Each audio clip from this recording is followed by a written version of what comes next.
And we've got the mic on, and we are ready. Perfect.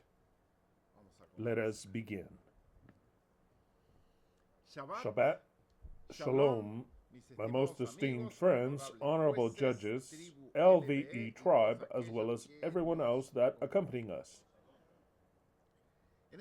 In this rather precious, magnificent, radiant, sunny, with a temperature that is spectacularly lukewarm day of Shabbat, from California, the United States of North America, today being the 5th of Kislev, the 9th month of the year 5993, this would be the 7th of December of the year 2024 in the Gregorian calendar, in which we shall study yet another chapter of the Spirit of the Feasts, part 10. Last Shabbat, we left off on understanding this first space of time, which is a feast, from Yom Kippur 2018, when we start the purification of the temple completely. If we add, if somebody would have asked that question in Daniel 8:14, until when? Until when will the purification be completed? How long will this last? Until 2,300 days, then the sanctuary shall be purified. But this date is very important because it's got to do with everything that's got to do with the question and the answer. How much time will this abomination that maketh desolate last in the temple? And precisely it comes into coalition since when we, without having understood it at that time in which we were living, it starts to count a time of, well, okay, we started a path of purification to certain things, but how long will this last? And there is a period of time, 2,300 days, then, and I highlight that word because it's not precisely at 2,300 days, the next date, no. It is a period of time, which afterwards, it's where another period of time begins, which is the period of the purification, which it doesn't exactly say when it'll be, but it won't be before that time. The most important thing after these 2,300 days in this prophecy is that there will not be any real purification on behalf of Yahweh in the temple until rather after the 2,300 eves and morns. But since when? Since we at least started to work in the purification of our temple. We can do a work, good, give or take, try it, or very good. But actually our work is absolutely nothing. Why? Because we don't have any control over ourselves, how long they last. We don't have control over so many things, which are curses rather. So then it is a task of ours that's very limited, very limited. We run into different aspects of what we've studied to study back in 2018 of why our temple feels in the way that it does and how we could cleanse it, but it's still so limited. But it is very important to understand, at least until it is given to us, how the temple works and what is our job. We cannot get to any purification, not even, I would say, nothing. It has to be the annulment of the curses that we have. But by understanding what we've started to understand during that Yom Kippur 2018, he gave us a vision of certain things that we did not understand, that give us the power of avoiding, or even of, I don't want to use the word to heal, even, there's a different word that I'm looking for. No, it's kind of like healing, but I forgot the name. Yes, it's bringing healing things of things that before were outside of our control, and now we see that we have certain control over them to be able to appease what takes place in our temple. Very well. Today we shall continue with following the path that we left last Shabbat, but let us begin with a word of prayer. Our Father that art in heaven, we give you thanks for this so precious day of Shabbat. We give you thanks because you have given us to be able to live, to exist during this stage of humanity, the last stage, during this last time, this last stretch of time that humanity is going through, right before beginning the Messianic era. And actually, we wish to go in the actual speed that you show us in Scripture, discovering to be able to comprehend, and we know that we are in the last times. All this, we thank you for waiting for you to fulfill your promise of cleansing our temple. You're the only one that has cursed that, and you're the only one that can take away and revert those curses and give us a blessing. All this, we thank you for waiting for you to act and waiting for you to do your part in the prophecy and in this history. In your precious name, the name of the Creator, Yahweh Sebaot, Alleluia. I'd like to remind you that precisely during this subject, which is part of what we're studying, which is the purification of our temple receives attacks which are actually done by ourselves, by how we look at things, the color that the actions have, or the stories, or the surrounding of our life. And to that we give a special color because we look at them through our own emotions. A person can see it one way, another can see it in a different way, but every person, through the whole group of beliefs that they have, through the emotions, whether they have them under control or not, which is almost impossible to have the emotions under control, but it depends how much the person is in control of their emotions, or how much they are able to understand how they should feel, or how they should eliminate certain things so as to not feel in one way or another. Those emotions are transferred over to our organism, and they are shown in different ways that bring pain. I don't want to use the medical terms. They've already given us a warning. I don't want to get this video blocked. So then, depends on what we may see and what we feel, and depending on how we digest it, it makes an effect in us, and that's how it'll be reflected. If it's a conflict which we don't find a solution thereof, it'll be reflected in something in our body, and those are the things that the people start to deal with all the problems that we know that we suffer, and we all suffer them. There's no one that can say, I have control of my body. No, absolutely no one. They can say, I have everything under control. No, what we could do and say is, we try to understand what takes place, and when it does take place, we try to seek for the most efficient solution so as to solve it. It's the word that I was looking for, to solve the conflict. Not heal, but to solve the conflict. And for that, we have a free aid, which is actually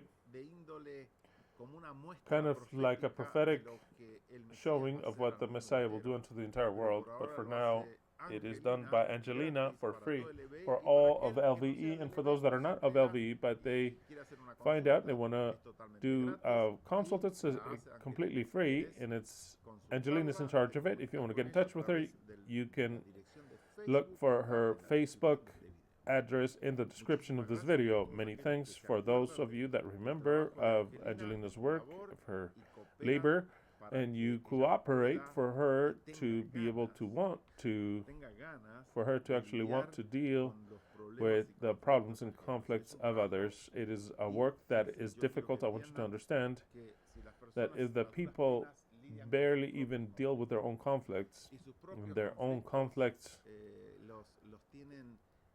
is what keeps them in situations that are very unhappy situations and worried. Just to mention, to worry aside from your own conflicts for others' conflicts and to try to solve it for them. And to that, we add that it's for free. We all, the human beings, always need some sort of motivation to do something. The best motivation, of course, is to feel that what you're doing brings something positive to the world. That would be the best of them all, to feel well. Because our body, when we see that we do an action that is beneficial, it makes us feel well.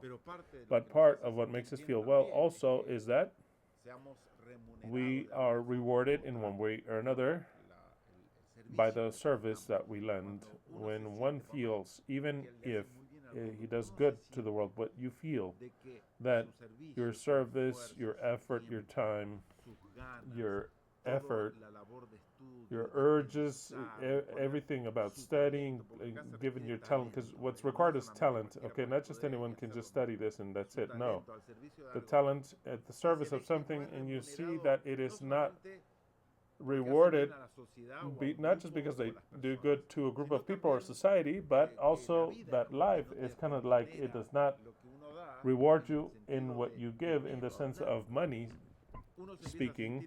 You start to feel bad even if you see a positive effect, and the time comes where you don't want to do it anymore. You just don't do it anymore because in the balance everything has to be remunerated.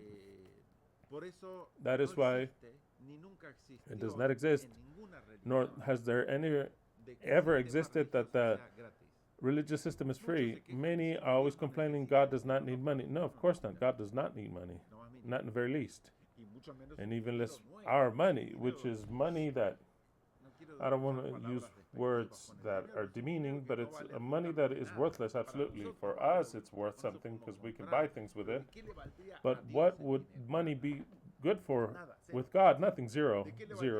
What would it be good for him to have gold? Nothing, because he makes gold.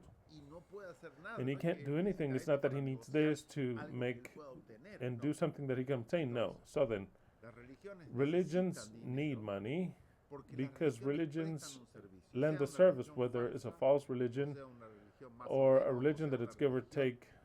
Even if it's fake, it was placed by God. It is required of the people to give of themselves, first of all, because if you receive everything for free, then you do not value what you receive. And then you start to think that they have a right to obtain what they're receiving for free. It is proven in all the societies and all the governments that help the poor, but they help them with a bad system of help. A poor person comes and they give him money, they give him a check. That poor person will not come out of poverty because they receive that check. And with that, they're content, and they buy, and they want more, and then they complain because they would want government to give them more. And when they give them more, they use it for things that are not convenient for them. For example, their vices or things that do not build anything in them. Do you understand what I'm saying? I here in this country, when I came here to work in a supermarket, and I used to work, since I didn't speak English, I would work by like a courtesy clerk. And on a permanent basis, people will come every day with checks from the government with $50, for example, as the check of aid. Food stamps is what it's called. To buy food only, they say this is worth, the check would say this is worth to buy food. It is not to buy tobacco or alcohol. That's what it would say. And the one who had that $50, you would buy whatever you want in the at the store, and they would pay with those $50. If they had extra, then they would give them back in a different type of bills what was left over, and if you spent way more, you could pay for the difference, or they would take the product away. And the people would come every day, and they would say, can you give me $20? I'll give you this $50. Because they wanted the cash to buy what it did not allow them to buy with that food stamp. And sometimes I would change it because, I mean, back in that time, I thought that it was In some occasions, I thought that it was, I don't know, that I was doing them a favor and they were doing me a favor back. I was young. They would say, take 20, I'll take the 50, and with those 50, I would go and buy. So then my 20 would become 50 because I didn't need to buy things that were prohibited there. But they would buy with those $20 things that were prohibited. So then you say, but the poor, wasn't it for food? Yes, yes. But that's not the way of helping them. You can help them once or twice, but the sense is lost. So then, when one, in religions, Yahweh imposed a system of tithes. Was that wickedness? No, that's not wickedness. That's not wickedness. Some of you send me videos, watch this video that Yahweh abolished the tithe system, and we all agree that it's abolished. He abolished the entire Torah. Everything that are rules has been abolished, and it's great, and it's great. Now, I read the entire Torah, and I understand the entire Torah, so then I start to take out what actually will build me up as a human being, a man of good. The Torah says in one of the rules, in one of those laws, thou shalt not steal. So then I say, okay, that was abolished, so now I'm going to go out and steal. Is that convenient? No, it's not convenient. It's not convenient. Absolutely not. Another might say, so then I agree with that text. It's not that I have to fulfill it. No, it's convenient. It's convenient to me. So then, just like many others, that literally are no good. Some might say, remember the day of rest to sanctify it. 6 days shalt thou work, but the seventh is a day that is rest for Yahweh your Elohim. And you might say, well, do I have to follow it? My answer is no. It is abolished. But for what reason have I told you Shabbat Shalom? Why do I feel a special day in Shabbat? Because it is a special day. Not because the Torah has been abolished doesn't mean that the Shabbat has been abolished. Not because the Shabbat is a prophecy in itself. It is a feast in itself. And it is a delight to understand that part. I could care less if the Torah has been abolished or not. I take the Shabbat and understand it, whether it is what the Shabbat points to. I enjoy the Shabbat, and the Shabbat is mine. Tithes have their function. God, the Creator, was not going to give, let's say, his group of priests, his Kohanim, money from heaven. Every week, he would make some gold come from heaven. No, of course not. Absolutely not. Could he have done it? Of course. Of course he could. Just like he would make it rain, or to be born, or for manna to be come down on the people, maybe, and what the sanctuary would be, he would make gold come down.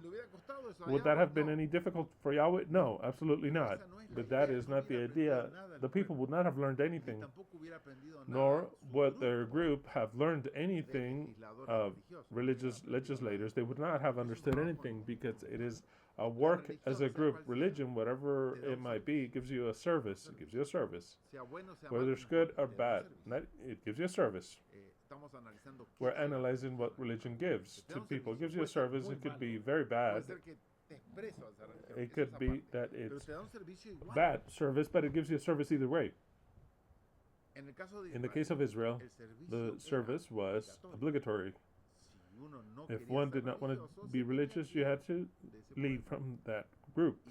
There was no laws to not abandon the people. No. In fact, if you didn't want to fulfill Pesach, you'll be cut off from the people. They wouldn't kill you for not fulfilling Pesach, but you were cut off from the people. You got to leave. You no longer belong to us. You didn't feel Pesach. You didn't celebrate Pesach. And I'm talking about not about the first Pesach, but afterwards. You don't like to celebrate Pesach, then that's fine. You don't have a religion. Look for another religion that you like. Go back to Babylon. Go to Egypt. Go to wherever, but don't come here to live with us if you don't believe in the same way. That's the point is that I'm talking about now. If you are going to be a part of this people, you're going to give 10% of your earnings. There are certain people that misunderstand it by saying that was given by God only because they were people. They were people that would harvest, and they had cattle. And out of the harvest and the cattle, they would give 10%. Now, since we do not harvest, we don't have cattle, but we work, then we're free of the 10%. That is a fallacy. That isn't so. God said, out of your cattle and out of your harvest, because that is what the people would do to earn a living. It was an economy of animals and of all kinds of harvests.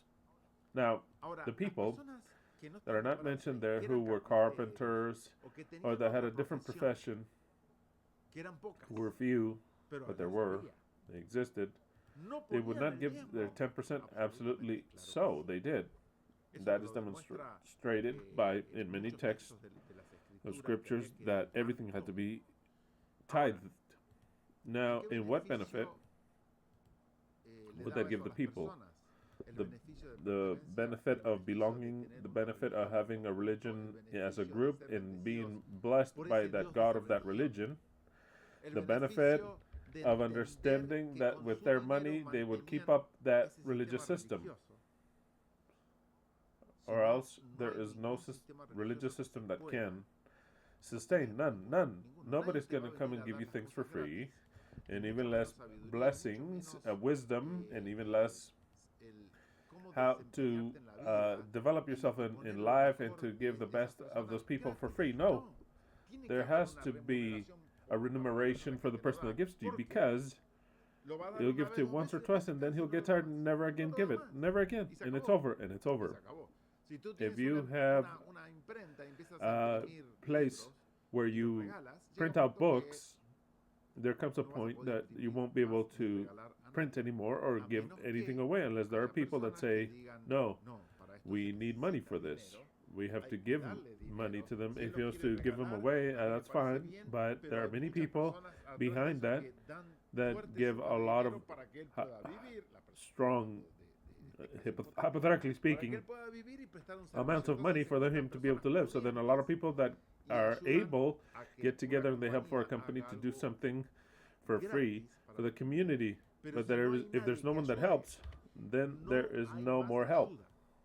You have to understand that clearly. Why? What is the function of tithes? In a moment in which we don't belong to any religion, we don't give tithes to any religion because we don't belong to none. But you have to be completely atheist. If you listen to someone, and that someone is a type of a guide in your life that helps you, accompanies you in the hard times, in the easier times, educates you, brings your spirits up, makes you grow as a person, makes you understand things, and that actually it is things of all types of things, but also religious. That person has to live out of something. He's not going to do so just because God keeps him alive, because it's never worked that way, and God does not want for things to work that way. Could they work that way? Yes, of course they could. Of course they could. But there is no motivation that Yahweh the Creator is looking for. Which one? In learning to give, so as to recognize that the service that is being provided to you is beneficial to you. So then you learn to be a person that is giving, kind. And the most important word is the word is to recognize or also to thank. The only way that a person can thank another in the best way is to give him something that the other person needs. Evidently, in a religion, he doesn't need your advice. He doesn't need that, because that is why they're giving advice to you, any religion. But what do they need from you? They need for you to sustain them economically, period. So then it is a retribution. There are people, just imagine a person that receives all the wisdom and never gives anything back. Doesn't give anything because they don't feel like they should give. They don't feel like it. They're going to give you the excuses that it's not enough. Even if it's enough and I earn something, I don't feel like I have to give anything because to me, they have to feed me for free. Just like that, for free. And does not notice, that person does not notice that what they are receiving is actually for free and not so much because someone is paying for what you're receiving. Someone is paying it for you because there are other people that are a lot more kinder than you, than your person, and they pay. They give from what they have and even what they don't have, and they help the one that is given wisdom to you, and you say, this is for free. And I can assure you, it's not free. It's not free. If you are listening to me, it is because there are many of you that are grateful to what you listen. If it weren't because of that group of people that are thankful to what they listen, you would not be listening to anyone, because I would be looking for a way of earning a living in a different way, which I actually have more than enough wisdom and intelligence and capacity and skill to do whatever. So then, the only thing that keeps me from not doing another activity contrary to what Paul would say, but Paul would require for them to give money. He would say, I'm going to go every Sunday. After the Shabbat, I'm going to go by for you to give me some. Even if he would take it to Jerusalem, doesn't matter. Contrary, because he would say, you don't have to keep me, I work. Well, any minute that he would do by working to earn money, he would distract his mind and attention from what he should have done.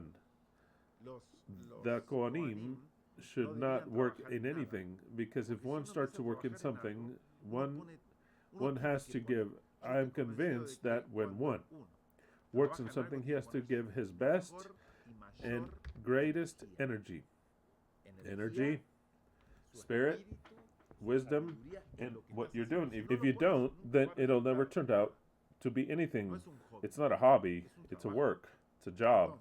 So then, when one takes one's attention from something, you can no longer pay attention to the other, because precisely to speak, to guide, to lead, to give information that is good for your life, not just anyone can give it. It has to be given only by people that have a special talent. It is not for the whole entire world to teach. What they need is something that is unique. There is a lot of preachers, there's a lot of politicians that only do their function because they have the talent of speaking. And the talent of speaking is something that cannot be developed if you don't have it. You can polish it, but not because a person says, I want to speak, will there be a good speaker or bring anything positive? No, simply not.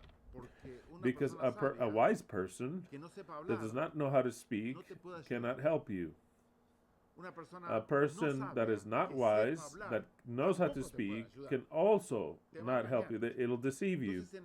So then many things are required, many things together: wisdom, intelligence, capacity, and also the gift of speaking. When you have all these things, it is barely then that you have the potential in order to give a message. That message could be good, could be bad, it could be whatever, but it's a message.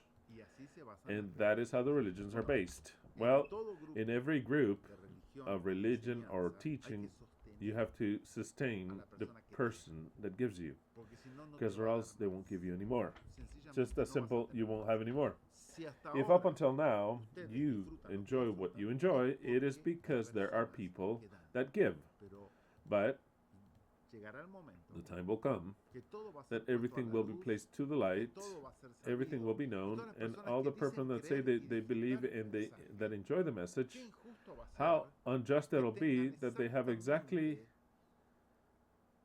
the same benefit, the same earning, the same gain, the same end as the people that heard, listened, and gave.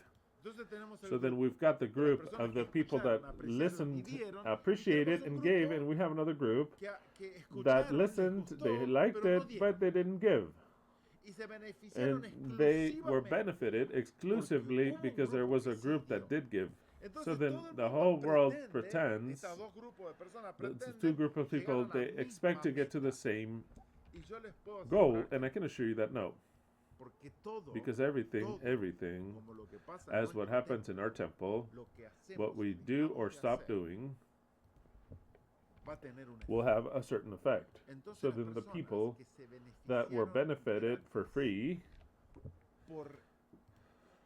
due to the money that other people gave, they will not get to the same goal that, as the people that gave. That is evident. It is absolutely evident. Because you have to develop the part of gratefulness to thank what you receive. So then when you have something that you value, that makes you a better person, that inspires you, that changes you, that you look back and you say, ever since I entered into this religion group, guru, or whatever you want to call it, and I'm different. It's been a year that I've been here, and I already think differently. It's been 2 years that I've been here. I think I'm a different person because only just by listening to this person that he opened my mind, I am so different. That is demonstrated by thanking, by sustaining the person that gave that to you. So then, let this be a lesson to you. I'm speaking specifically also about thanking the people that sustain the ministry that Angelina does, which does it for free. And those that want to help, they help.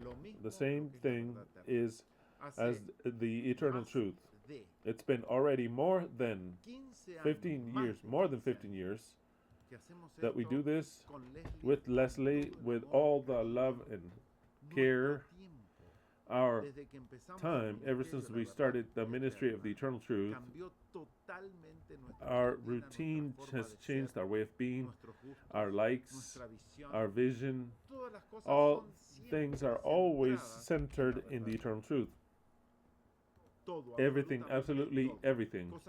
Things which we decided not to do because they weren't convenient for the eternal truth. Other things that we decided to do because it's convenient for the eternal truth. So then all the focus, both Leslie's and mine, and also I have to add Angelina and Brian, because they were submerged ever since they were born practically in the eternal truth.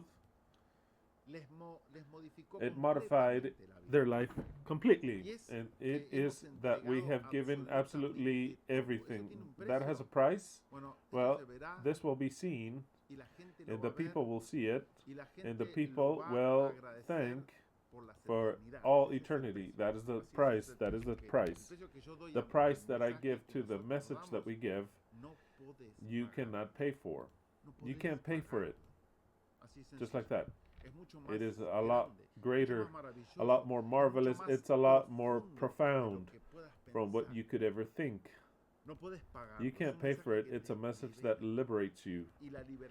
And liberation has no price. When you're a slave, and today I'm going to develop a little bit more what slavery is. When you're a slave and somebody liberates you forever, and liberated you from so many binds. It's not just one bind, so many binds, not just those binds, but guides you in the path. Don't go that way. It's not convenient.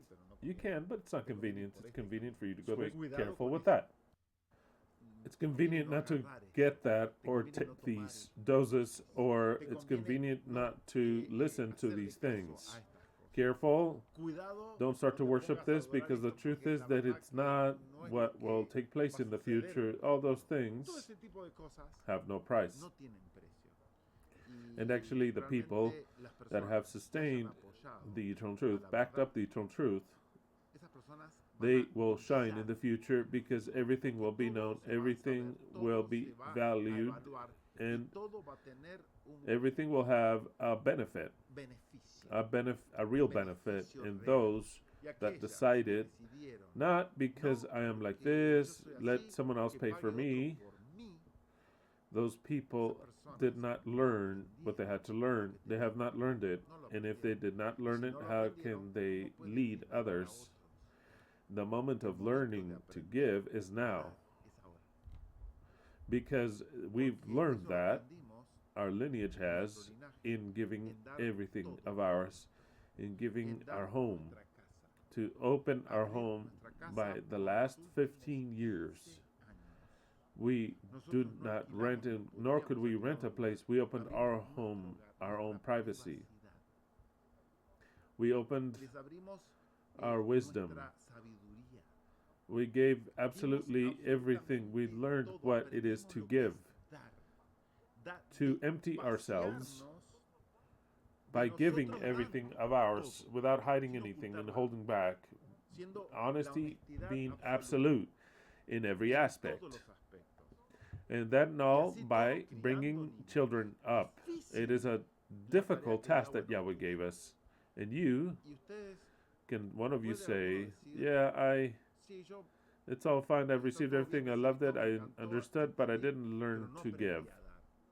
I want to tell you that the Mashiach, if he has a special talent, the most primordial of them all, the most awaited by humanity, it is one word, to give. To give. He has to give life. He has to give wisdom. He has to give true knowledge. He has to give teachings. He has to give the truth. He has to show or give the path. And he will give to God. No one can get to God if it's not through the Messiah. So then, if the Messiah does not learn to give on this earth, he cannot be a Messiah. He cannot be a Messiah. The Messiah is, like the Mexicans would say, a todo dar, is all giving.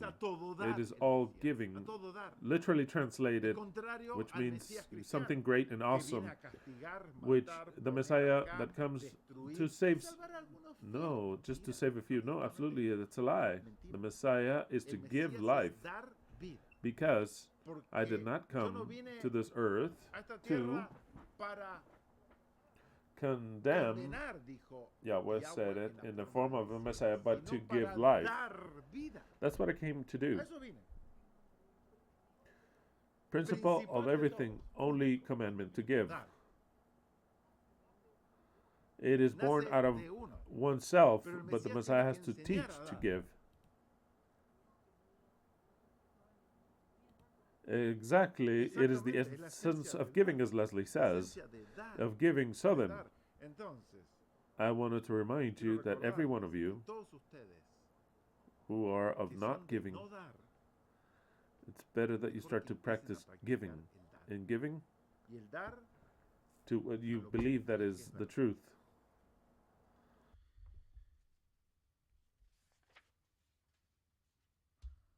Shemah Israel, Yahweh Eloheinu, Yahweh Ekhad. Hear, O Israel, Yahweh, our God, Yahweh is one. That is the key, golden key, main key, to start to understand and to take the first cover from the scriptures. John 8:31 through 32, one of my favorite texts. Then Yeshua said unto the Jews that had believed on him,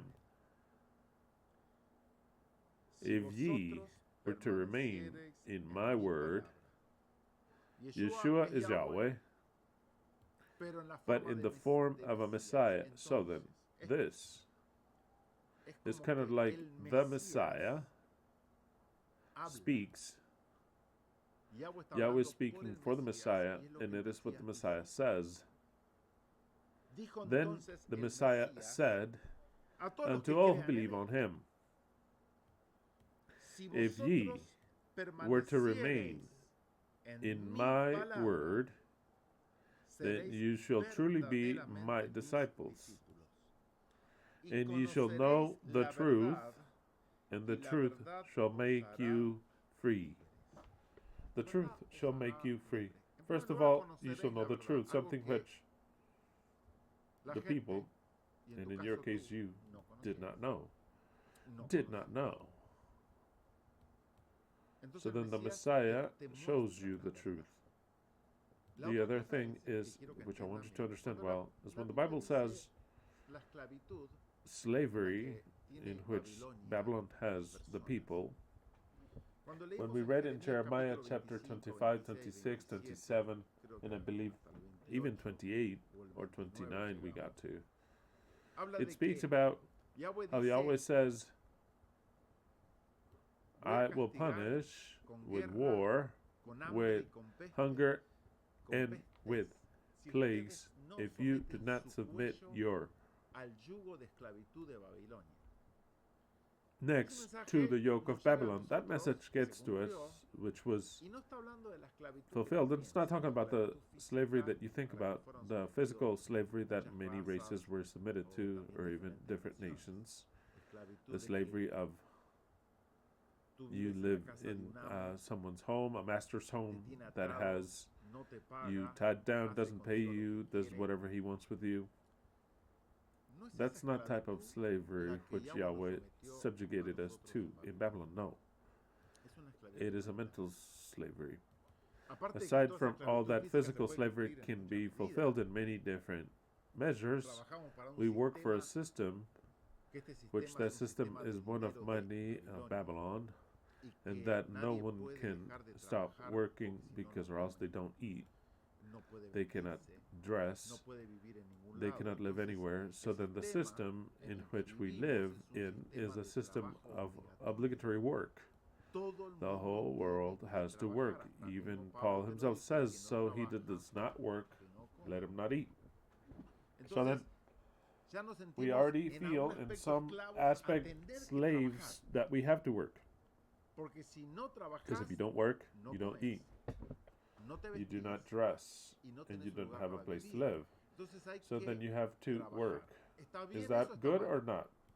Doesn't matter if it's good or not, right or wrong. I'm going to say that it's right, because we need to work. We are at least in this learning curve now. We need to work. It is not bad to work, but sometimes we feel completely slaves because we have to work and place all our efforts for a little money.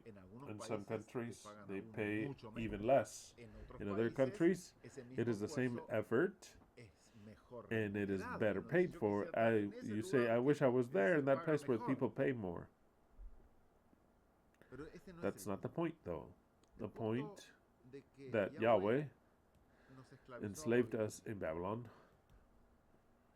is not that physical one. It is the point, the spiritual point.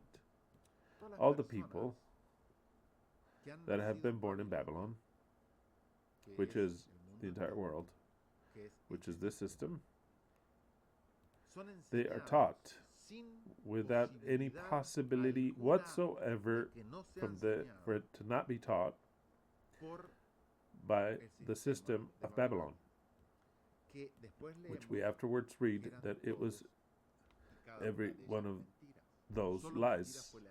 Only lies was the inheritance of our fathers. So then, if you have not yet noticed this, we were slaves to Babylon, even if we did not notice, but mental slaves. Because we recognize that Babylon is the one that has power. Then Babylon gave us the religion, whichever it might be.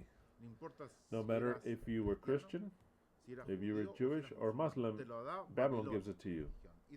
And it depends on where you were born, depends on your race, and it depends on your parents. So then he made you be born in one religion. You could have been Christian, Catholic, different variations, even Muslim, but you were already born enslaved without being able to think before the religion was put into you, even before you could even think. They made you pray in the way that they made you pray, in the religion of where your parents were. Before even thinking, you were already worshipping a god since you were little. either kneeling down or with your head on the floor or looking at an image or doing some sort of ritual like the Jews. All that is slavery. And all those things, I can sum it up in one title, which is called beliefs. We were born, per se, as a blank slate, but not so much as in a blank slate, because we received a whole historical and genetic familiar charge that is already printed in the mind, that you can no longer access to that charge, but it is in the subconscious. It knows what everything about your family, the secrets of your family, the fears of your family, the sins of your family. It's impressive, the things that Yahweh has done with us. So then He places us in a newborn genetic charge that He promised that it will punish them even to the fourth generation, just imagine, but the fourth generation of every baby. So then it's never ending, and He places a genetic charge of things that our parents bring, our grandparents, and with that, we're no longer in a white state, we're already overcharged with problems. And if to that we add everything that we lived when we were in our mother's womb, which we don't even know about, but the VHSs, the hate, love, the violence, which your mom lived, your dad, in your home, the yelling and everything, all that, you have to add all that, then the way you were born, because if you're born normally, if you're born by C-section, how you were born, how they brought you up, then your mom brought you up in the best way that she thought, but it wasn't the best way. It was not the best way possible, actually, because there are even better forms. They didn't separate you when they had to separate you. They would not punish you when they had to punish you. They would punish you when they should not have punished you. And they taught you all things that were wrong. So that is what we are. We are slaves. Spiritual slaves. The whole world enslaved spiritually to Babylon. The science of Babylon, they sent you to a school without you asking for it, and they taught you one sole lie, which is the beginning of university. It starts with kindergarten and it continues on with primary school and then high school, and it's your entire life to train you to think in only one way, to be a slave for Babylon in every aspect. In every aspect, it is to be a slave. If you're religious or Christian, they taught you that you have a God that will punish you if you didn't do this or that, and also that you have an original sin, and that original sin made you evil, and you've already been born evil, because Adam and Eve sinned. And that sin, the blame of those two was brought down from father to son until you were born. So then you read the Bible, you read David, and you read, because I was conceived in sin, and in sin I was conceived. That is my parents, they had sex, and sex is sin. Because the only way of conceiving a son, normally speaking, is by sin. So then in sin I was conceived. Already the action of sex between the parents, even if they're married, it's already a sin. Because that already comes imposed in the mind. And since you like sex so much and you cannot stop practicing it, or it attracts you even if you don't practice it, you say, by logic, you say, well, I'm a sinful person because I am attracted to what is sin. In sin in itself, I was conceived in sin, like everything. So then, if I was already brought up in sin itself, how am I going to turn out? If David, who's a monster, just a hero, was conceived in sin, how was I conceived? A complete sinful person. Into that we add misery, violence, wickedness, poverty. That is me. I am imprisoned. Imprisoned from whom? Of Babylon. And that slavery is in the one that you lived in until you knew the eternal truth. It's as simple as that. It's as simple as that. The eternal truth freed you from everything, freed you from everything which Elohim has allowed us to understand up until now. Yes, yes, absolutely yes. But from what he liberated you is from your mental slavery. That is the slavery that speaks. And Messiah says, ye shall know the truth. Because from physical slavery, you cannot escape knowing the truth. No matter how much truth you know, if they have you with a chain, you stay there. And if they obligate you to work with a whip, then you'll work or else they'll kill you. You cannot liberate yourself knowing the truth. But in this slavery that the Messiah speaks about, you can free yourself. And how do you free yourself? By knowing the truth. So that it's not a physical slavery, that it could have a direct impact in what's physical, that is clear, but it's not a physical slavery. It is a slavery that's spiritual, of your mind, of your spirit is slaved. It was slaved completely to erroneous ideas, which are the beliefs of science, of education, of religion, beliefs that had you enslaved. And you were an absolute slave, enslaved to your own beliefs. When the truth shines and you accept it as a truth, you break those chains of slavery. Of that slavery is the one that the Messiah speaks of. And ye shall know the truth, and the truth shall make you free. So then we're not talking about a slavery of a physical type, but of a spiritual one. Because if the actual acceptable truth frees you, then who had you enslaved? Lies did. And we are born in nothing but lies. Only lies was the inheritance of our fathers. We live enslaved entirely. So then what do you need to free oneself of your own slavery? The truth. The truth. And no more than the truth. And this saying, which was pronounced by Yahweh, representing the Mashiach, has become one of the sayings, the most popular ones of the world. The truth makes you free. So then, what value does a person have that gives you the truth? There's no price to it. No possible price. The price is, you cannot calculate it, because he freed you. Because he freed you. That is the most important thing that the eternal truth has. The eternal truth gave you the truth, and the truth in every aspect. To be preaching, to be worshiping a dead crucifix, or a father and a son in a church, kneeling down, it is complete slavery. Because all the religions teach you that you are a sheep, an animal, a service animal, because the sheep are not free.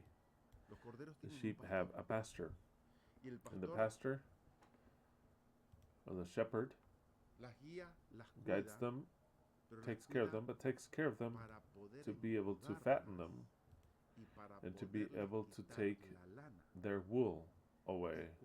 And when the sheep either needs money or is no longer good, it takes you to the slaughterhouse.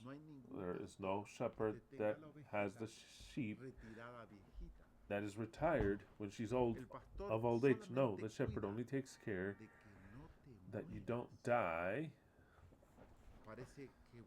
We see, oh, the shepherd's so good, he'll defend me from the wolf. Yeah, because it's not convenient, because it's money. If a wolf comes and eats one of his sheep, why does the pastor feel bad? Because he lost one of his little sheep, or because he lost money? Because the sheep are money for the pastor. The pastor takes care of them by money, and the pastor takes care of them to earn money. Because either he'll draw something from them, or also when he's hungry, he'll eat them. And when he no longer wants them or wants another, he'll sell them. The shepherd will sell them, and he will buy another.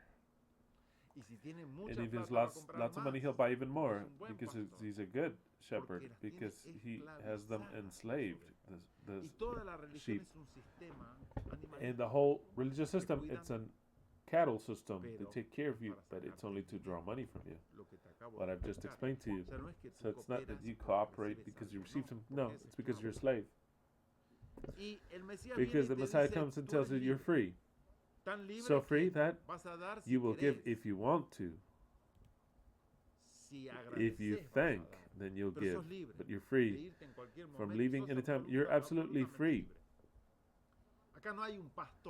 Here, there's not a shepherd, because there's also not sheep. I've also told you that a long time ago. So then it's all deceit. It's all slavery. Every church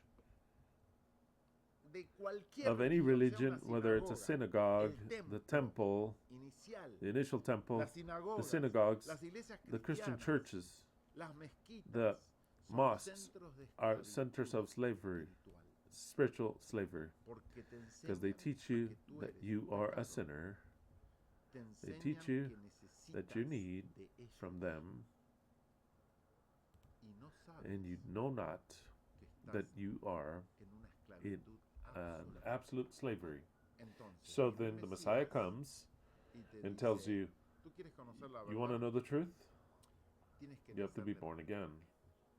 Because everything which I will teach you, for you will be just insane. For you, it'll sound so difficult to accept as much that you have to be born again. That is what Yeshua told Nicodemus.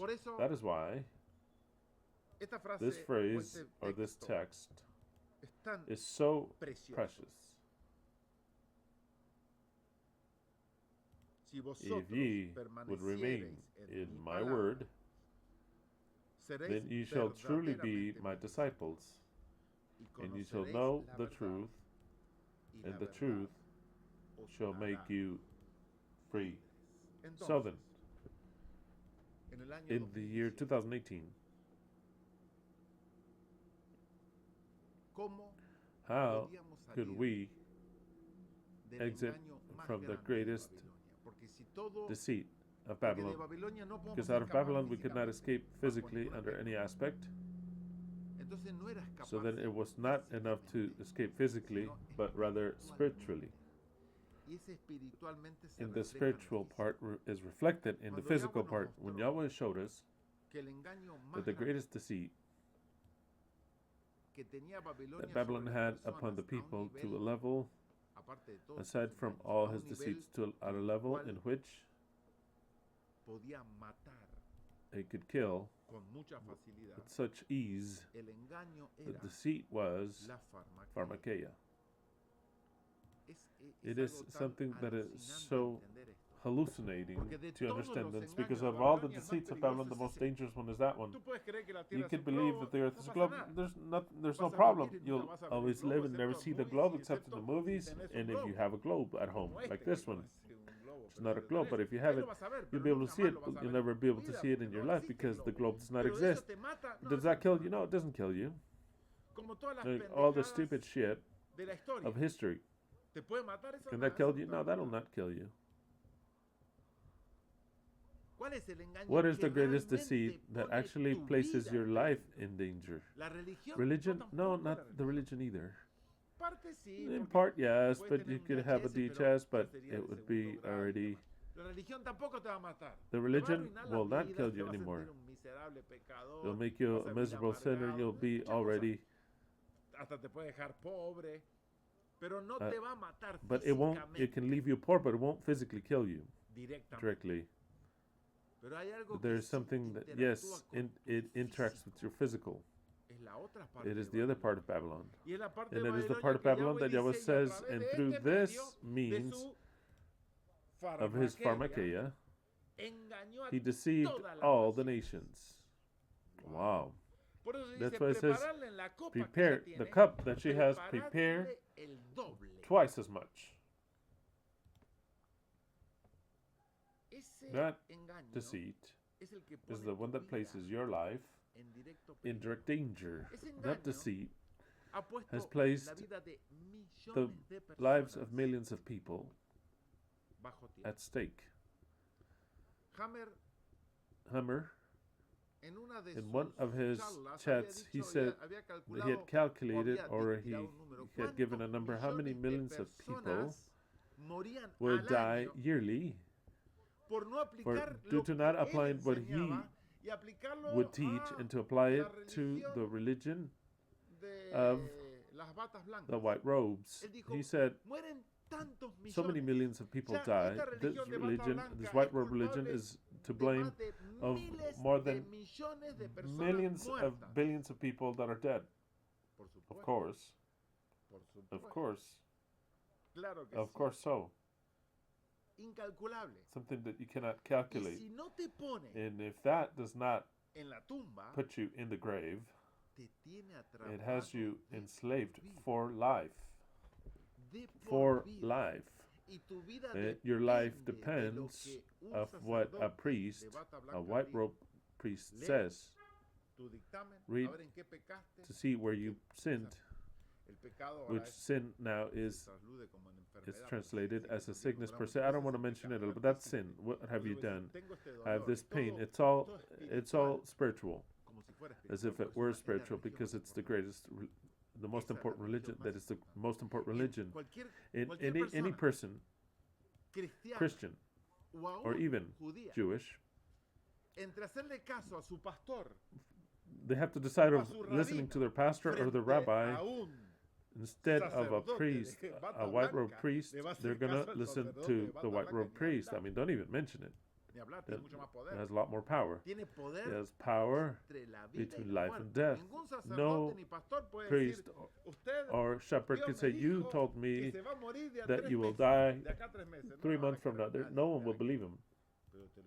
But if a white robe priest tells you that, then already, even if he said it just plain, you already start to have an effect in you that you cannot take from your head. And he says it for serious, and he looks at one of his images like that to his light and says, oh, here, and here.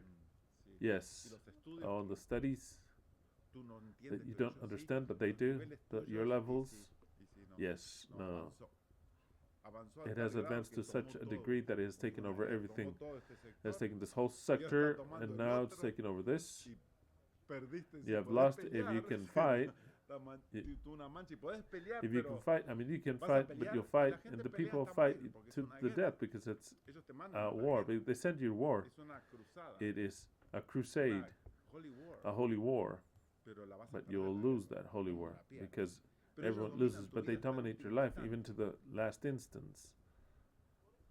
That is why I tell you, when Yahweh says, after 70 years I will free you, it is marvelous to understand what I explained last Shabbat, that in the year 2018, this Babylon, spiritual Babylon that has a clock, which is Israel. Of course, it's the whole world, but it is a sample for us to know from when it was raised, from 1844, and then with Daniel 17.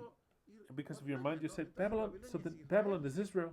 No, that is just a sample, like a prophetic clock for you to understand that there was 7 heads, 7 mounds, 7 kings, and everything, which I've explained to you already, Revelation 17, like a clock, like that, so that Israel, I could care less about. If there's a nation that I could care, I mean, not even to visit is that little place. I could care less about, not even the Jordan River, nothing could I care less. But in what sense do I care about it? In that Yahweh placed it as a clock. When I see it rise, that kingdom, once again, a kingdom which would be given and as if it were dead, the beast that was not will again be. The beast which was not and is also the and goeth into perdition. So then I, seeing that kingdom as a prophetic clock, I said, oh, look at how great. I don't care about that land. I have no love for that land. But Yahweh says, look, this is a clock. It's good for you. When you see it, that 7 hours will pass. Notice well, because an 8th hour comes. And notice well that because that 8th hour's a clock has 7 hands, and it'll be one of the 7. That's from 1 to 7. And notice well, try to understand. But I forewarn you, this is for the mind that hath wisdom. So then, if you understand this, it's kind of like a joke. He says, yeah, read it, but this is for the mind that has wisdom, so then you won't understand anything. Maybe somebody, some that I have, will understand, but the rest won't understand a thing. But oh well. For him that hath knowledge, understand it.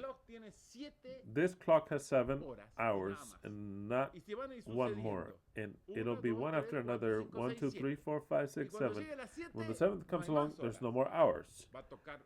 You'll have an 8th hour, an 8th one, but it has 7. No, but it's one of the 7. It's one of the 7. And it's the last one. So when heaven understood all that, we understood the symbol, which that clock was of Israel in the form, not from there, but in the form, the concealed form of this group, this religious group that rules the world because it's the governments of everything. In 2018, he gave that the 8th king was 70 years old. That 8th king that the entire world thought that was dead, but came back up, showed its ugly head and took that zone again and again. It was called with one of the names that actually was the first of them all that dominated that zone, which is Israel. And it would last a brief time. In that brief time, we have to understand it as a generation, because Yahweh gave us another tip. Right now, have you seen the fig tree? You've seen the fig tree. It's a symbol of Israel. You've seen the fig tree? Okay, it will not last. And it will not take, the generations will not pass. And the generation are 70 years. That barely even and with lots of pain gets to the 80 years old. It's interesting to understand that at 80 years old, that generation of life was fulfilled, and what started was the generation of the tribulation. In 2018, it fulfilled. It's 70 years old, and what happened after that? A tribulation started, and you can't tell me that it's not, because you've seen the tribulation, which is called the cup of wine, 2019. And from then on out, a period started, which we used to not understand exactly what it was, but even without understanding the exact point, it's the liberation started of slavery, which we had from those of the white robes, because it was fundamental to be freed in that point. Yahweh said, at 70 years will you free yourself from Babylon. And at 70 years did the liberation from slavery come from pharmakeia. Because pharmakeia was conspiring, its greatest strike per se, its greatest temptation, attempt, that it would come only a year later. But in that year, it is when we were learning through the word, the liberation thereof. The truth shall make you free. So then we were freed from the greatest deceit that would come. That is something, mathematically speaking, impossible of having been fulfilled in that time if it weren't for us having been guided, majestically speaking. Because no, it's not by chance. It could not be by chance that precisely we learn a way of seeing things to free our slavery of those of the white robe, precisely when they were planning the greatest strike that has ever been seen, and the subjectiveness, the greatest one that's ever been seen by humanity, that would be seen in 2018, in 2019, 2021. Never was the world going to pass through a situation like that. And we, by, let's say by chance, are freed through the word of the truth from that, because it's not that somebody came and brought us out of this plan and take us to another country where the pharmakeia has not its tentacles. No, the tentacles of the pharmakeia are everywhere. They're everywhere, and they had grabbed you like this, both you and I, like this. But fulfilling the 70 years, this prophecy, which is real, comes the liberation through the truth. It's not that they came to take you out, free you. It's not that somebody came and took you out and took you elsewhere. No, it is through the truth. As long as you accept that truth as the truth, because you can see it as a lie and it won't free you at all. That's impressive. It was given at 70 years. That is why this text is what I love. And you shall know the truth, and the truth shall make you free. And you shall know the truth about pharmakeia in the year 70 of the existence of Babylon. And the truth will make you free of their greatest deceit that humanity has suffered up until now, if we apply it to that point. But that is applied to every point this text does. That is why it's so important, this first date is. It is so vital, this first date. Babylon had us as slaves, with its greatest chain being pharmakeia, and through the truth were we freed. Proverbs 25:2. It is the glory of Elohim to conceal the word. Why do the people not recognize the truth? Because the truth is concealed. The truth is concealed. Let us change the word by truth.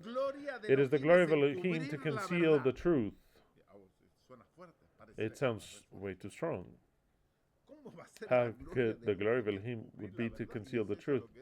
That's what it says. If it conceals the word, it conceals the truth, because it says your word is truth. So then, if the word is concealed, it is the glory of Elohim to conceal the truth.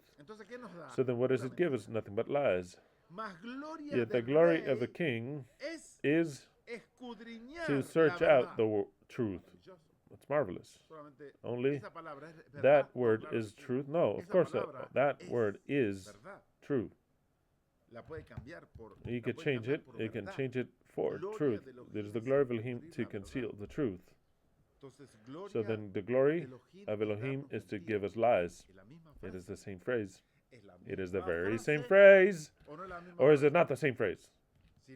If the glory of Elohim is to conceal the truth, then how does he conceal it with something that is not true?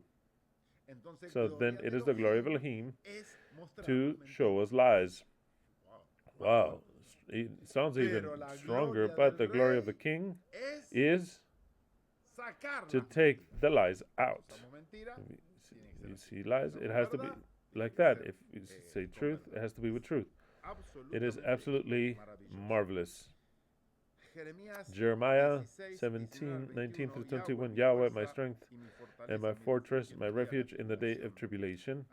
And to thee shall come the peoples from the ends of the earth, and shall say, only lies was the inheritance of our fathers. Which was? Only lies. Why? Because Yahweh wanted for it to be that way. Not even. It is because your fathers wanted to lie to you. No, not in the very least. No, because they themselves were lied to by their parents, the whole world. Your parents, your grandparents will say the same. Only lies was the inheritance of our fathers. But we have to get to the father of all the inheritance of lies. And Yahweh, the Messiah, in the role of the Messiah says, hey, the God of Israel is the father of lies. That is what he says clearly. So then, who is the originator of all the lies that our fathers have told us, because they themselves were in turn lied to by their parents and their parents and parents, and we get to the lying father of them all. The lying father of them all, who is it? It is the God of lies, Yahweh Tsebaot, period. He is the father of lies. That is why all say only lies was the inheritance of our fathers. Vanity to which there is no avail. If it is man that makes himself gods, then they're not gods. That is why, behold, I will make it be known this time. I shall show you the strength of mine arm, and you shall know that my name is Yahweh. This time I will show you the truth. And how will I tell you the truth? Through my Messiah.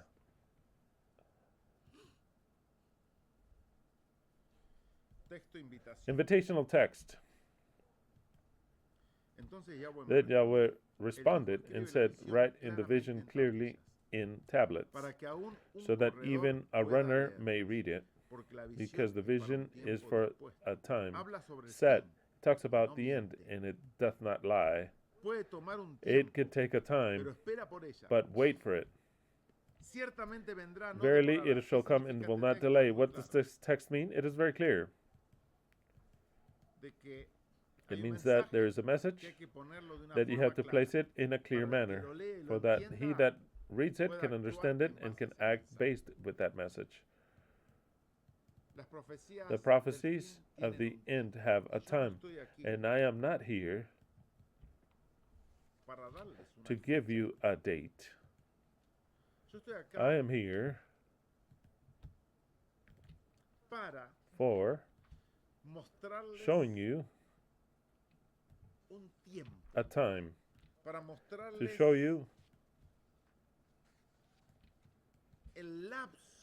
the time lapse in which these dates can be fulfilled. These dates that are placed here, they place only a period of time. I'm already sick and tired, and we already have the experience in setting dates. Oh, this date is no. I'm not here. These dates are only dates that indicate a period of time, a long one. This period of time are 7 years. What day of those 7 years will something take place? I haven't the least idea. Just like that. Even if I had told you, Pesach sounds very good. Elohim either way does whatever he wants. So then, if you were waiting for me to give you a date, I am not here to give you a date, but rather a period, not a day, not a month, not even a year, a special year, but a period of time in which these things should take place. Just like it happened that Israel got to its 70th birthday, barely then did we have a message given to free us from Babylon and to come out in a spiritual manner from the deceits of Babylon, and one that would come very heavy, but it was fulfilled in its time. Well, this also will be fulfilled in its time. And it's a period, a long period. It is a long period in which I will not do any highlight of a special day, not at all. in the year 2032, according to what I have calculated, and also other people, for example, the Karaites, are fulfilled, give or take, for that year. For the Karaites, I think it's a year before. Give or take, we are getting to the 6,000 years.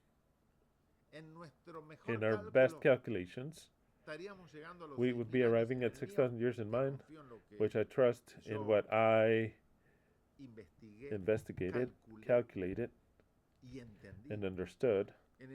In the year March, April 2032, when the month of Adar ends, which is the month number 12. I don't know if it'll be Adar 1st or Adar 2nd. That I do not know, but the month of Adar may it be simple or double. When that month ends, and what begins is the month of Aviv, the 7th millennium begins. In what I understand, the year 2030, the Karaites understand 2031. Maybe they're wrong. They're right. And that even makes us and saves us one more year. Tell the truth, I could care less about it. Even if it was in 2030. Or even if we were so wrong, which cannot be, that it'll be in 2033. That I don't know. For me, there's no way that we go past 2031. Yeah, 2031. So then, 2032, right? 2032. So then, I'm not here to give you a date, but rather to indicate to you, show you a period of time, that in that period of time, barely there are we going to enter, barely will we enter when these 2,300 days will be fulfilled. So then we're still in this period of time. We're still in this period of time for you to understand how important is the date where it begins, how important it is. Speaking all this because we had an asado. I forgot to tell you the last Shabbat we made an asado spectacular. We ate a spectacular asado to celebrate between everything the Thanksgiving Day. We had already eaten the turkey on Thursday, but as a group we decided to celebrate it on the Shabbat, and we bought entraña. It is an Argentinian cut, which is spectacular. He that knows what entraña is, it's called entraña, but it is the skirt steak. It has fat, and we, the Argentinians, we cook it with the skin. Everyone else in the world, they take the skin out, but we cook it with the skin, and we take it out once it is cooked. It is called entraña. In English, they call it a skirt steak. The skirt steak. Well, it's a bad translation, but it's like a skirt steak. Well, it is a very expensive cut. So, because you have just a little per cow, it's only two. Poor cow. It only has. How long are you gonna be eating me? You're gonna be eating me. You have to wait till 2032. Then we won't eat you anymore, cow. But as long as we're here, there are two little pieces like this. It's so delicious. While we were speaking, I was speaking with Nelson. Nelson tells me, I love the date. I love the whole subject, but I'm worried about another date. I said, which one? He says, you said that in 2018. Not only you said, but we all understand that in 2018, when Israel fulfills the 5th of Ishar, fulfills the day of its independence, that is where it fulfilled its 70 years. But you started to count from Yom Kippur. And I said, yes, because the relation of Daniel 8:14, which says until 2003, 2,300 days after that, the sanctuary shall be purified. We're talking about the purification of the sanctuary. Then the only day in which we should start to count, in my understanding, we could count from any day, but from that day, it is in relation to a purification of the sanctuary. And precisely in 2018, that day of purification begins. So then the question fits very well whether we start to count from there, because we are. Where do we start the countdown then? And he said, what if we start the countdown on the day in which Israel, Babylon, had its 70th year, which was the 5th of Shemah? I found it interesting. I had not calculated that part. And I want to add it so that, give or take, we have the idea of how this would turn out. Israel fulfilled 70 in the year 2018, and under their calendar, because in ours it's different. And I said, well, to top it off, I have to calculate it in my calendar. Nah, I'm going to calculate it when they fulfilled it, because sometimes our months are crossed. You already know this. So then, under their calendar, Israel fulfilled 70 years officially on the 18th of April of 2018. 18th of April 2018, Israel, as a nation, celebrated their birthday number 70. If to that I were to add 2,300 days, it takes me to Sunday, the 4th of August of this year, which I found to be interesting.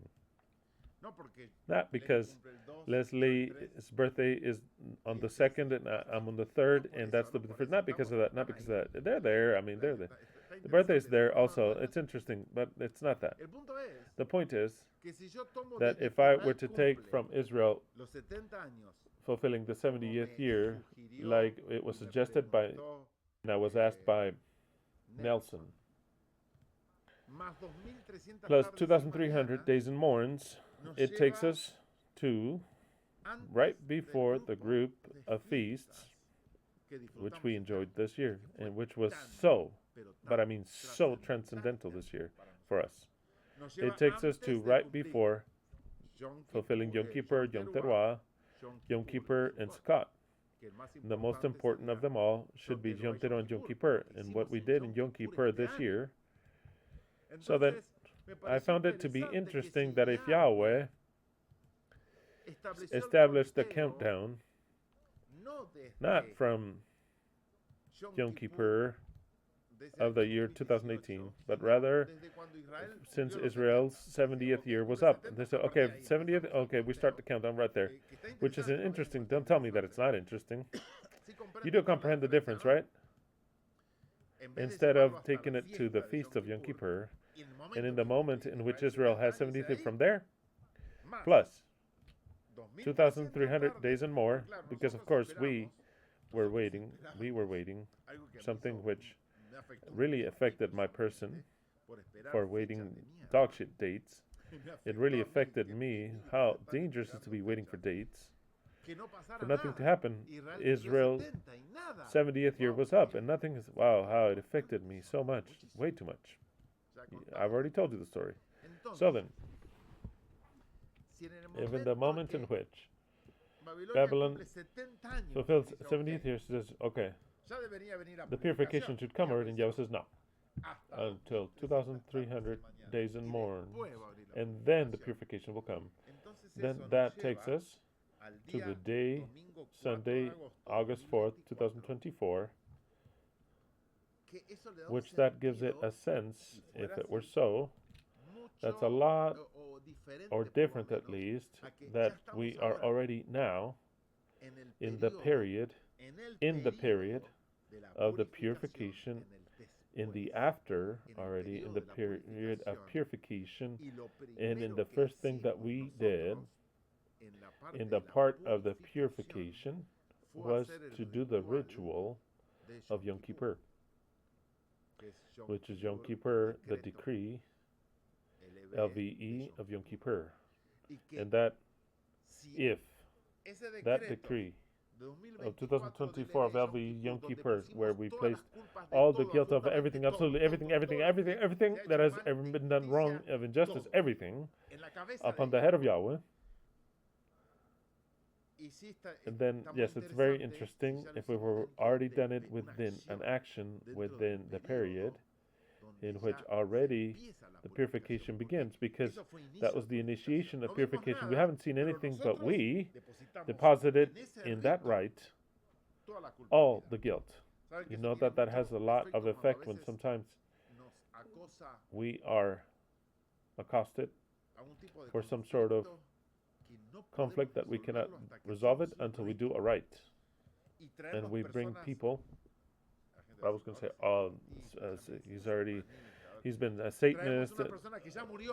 It's a person that has already died. It could be, I don't know, somebody, a relative.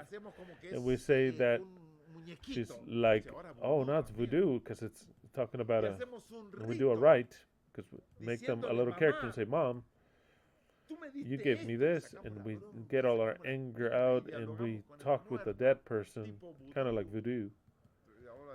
We're going to say, oh, this guy, no, it's a rite that is done to liberate the mind, not to call the dead, nor to do voodoo, but it's like us, like a letter. So then even if they're dead, this character, we talk, and we say, yes, I forgive you, I free you what you did.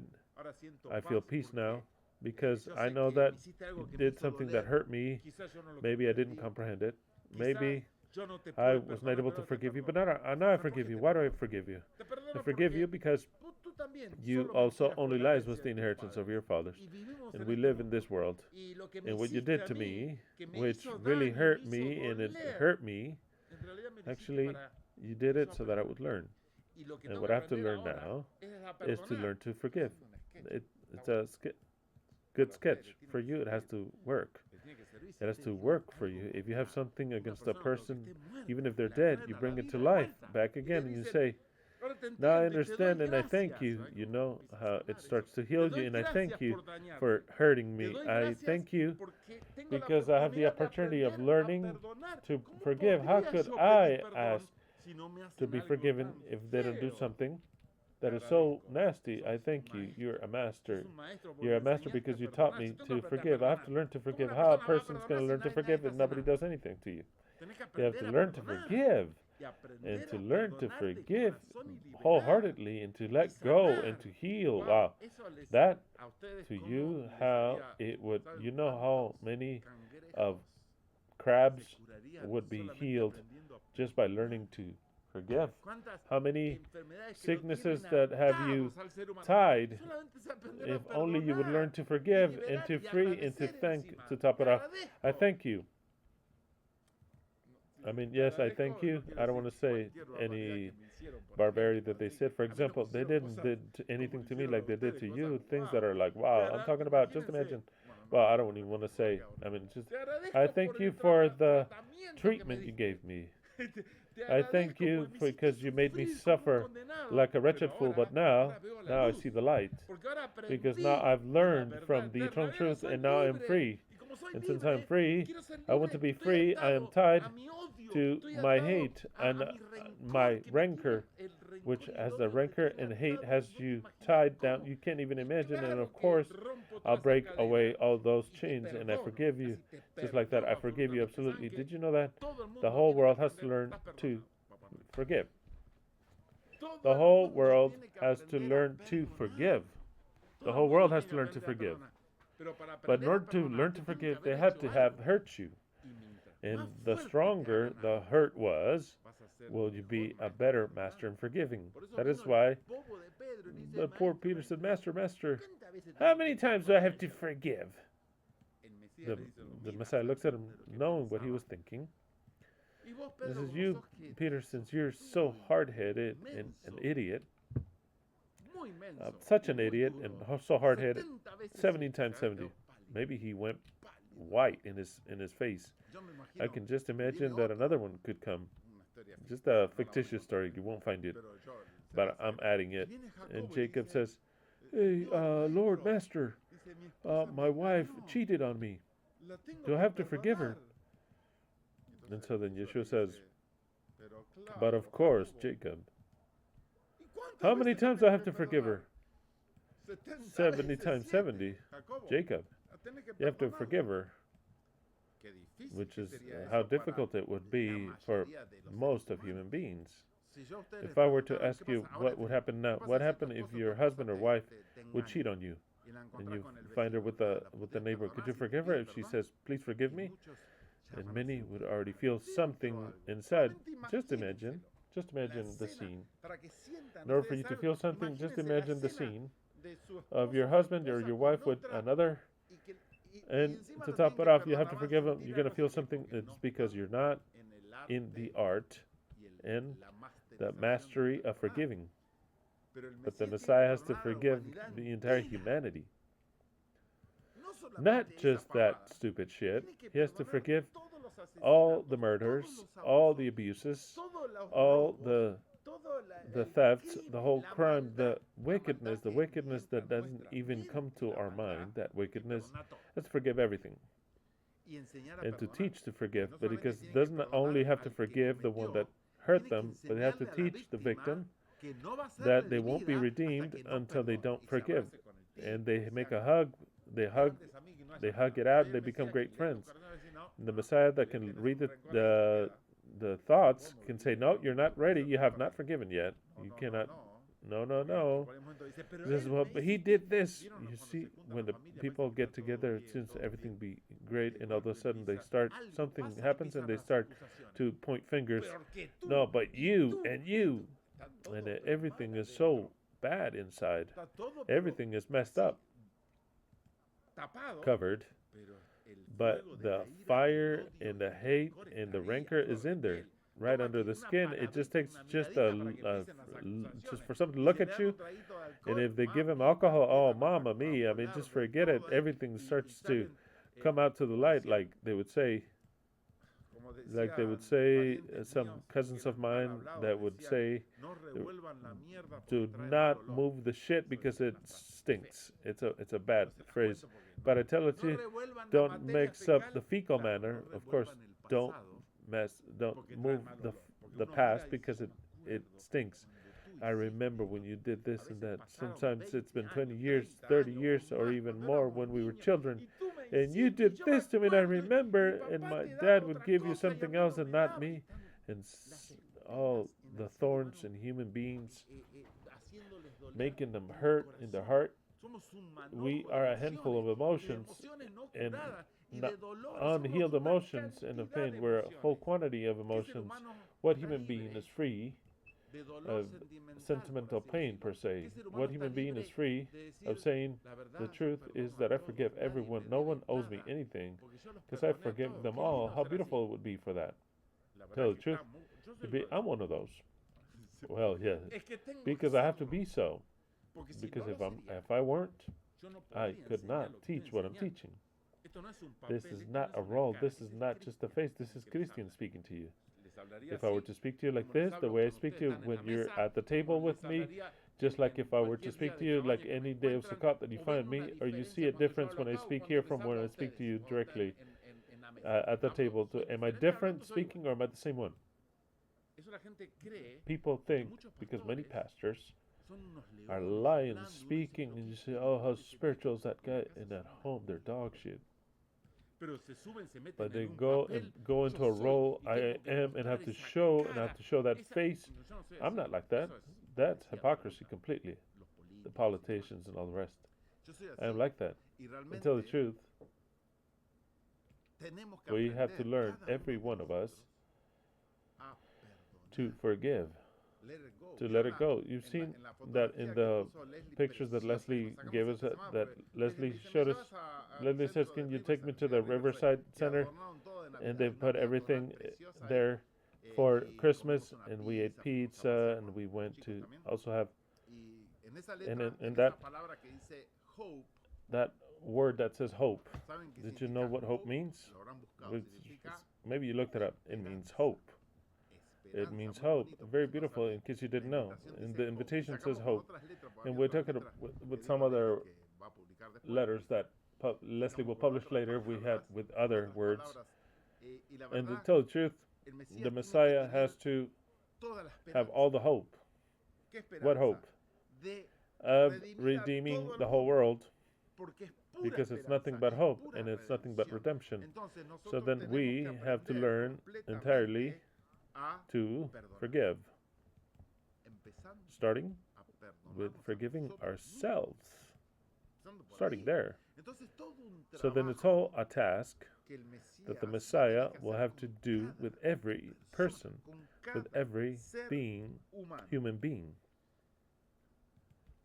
starting with our relation with Elohim. Because notice that Elohim did to us enough to hate him for life. To hate him for life. Elohim, if it weren't due to the mercy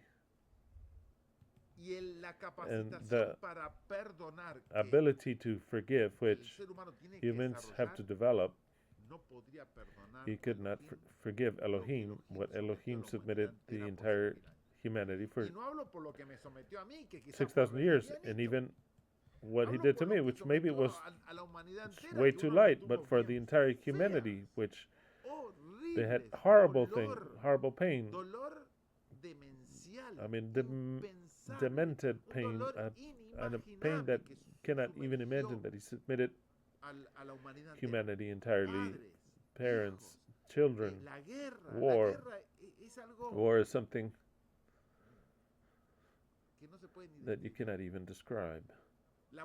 Death. Yahweh submitted a whole entire race to that.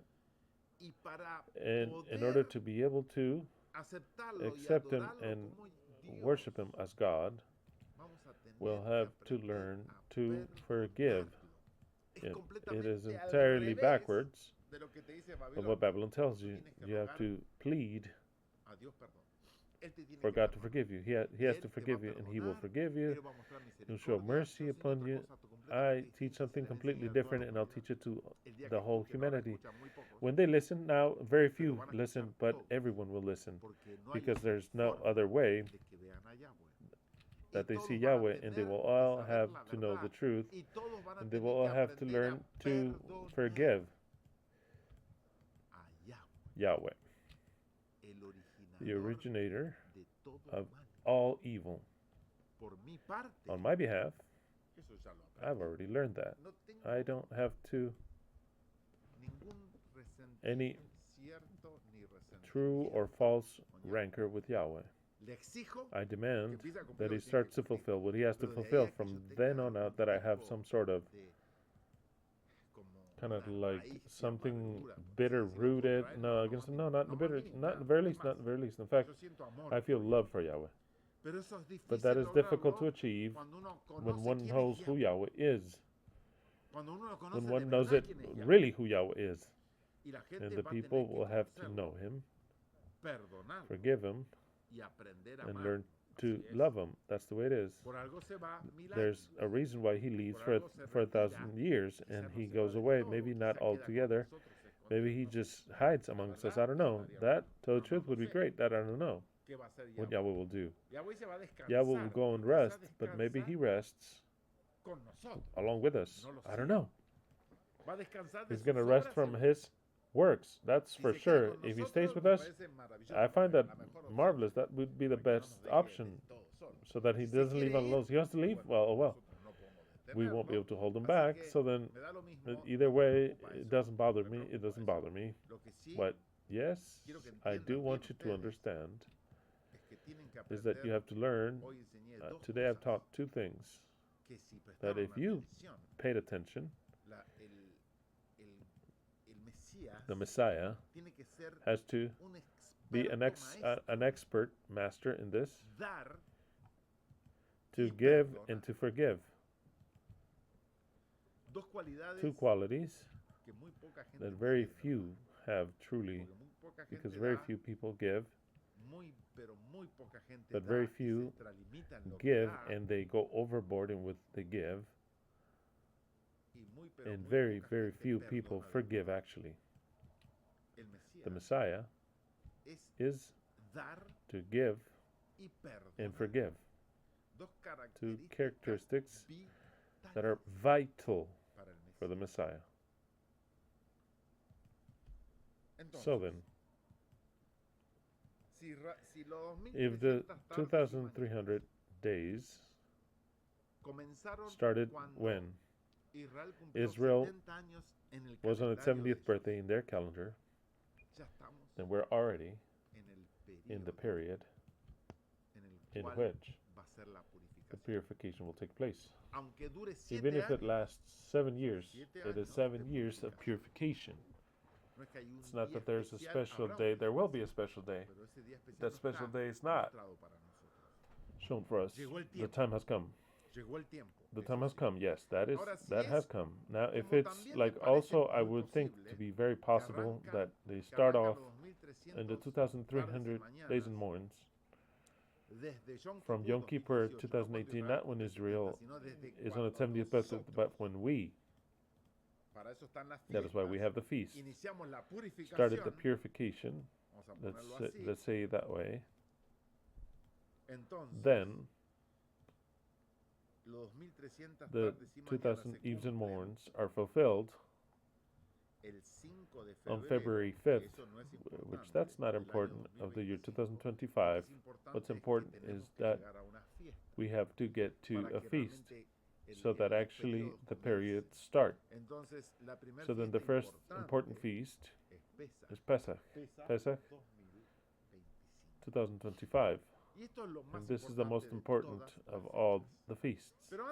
But before, I wanted to give you some more dates, but I wanted to read some more things, which is important.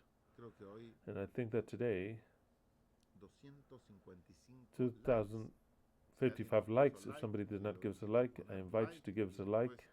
And then afterwards, remember to gift us a comment on the video.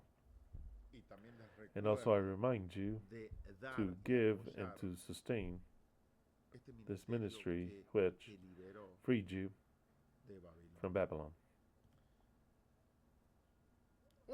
Another possible date. Because this is not that it's possible. This one is a fact. Starting from Pesach, even though we could already be living that time that I didn't explain, but let's leave it from Pesach of the year 2025.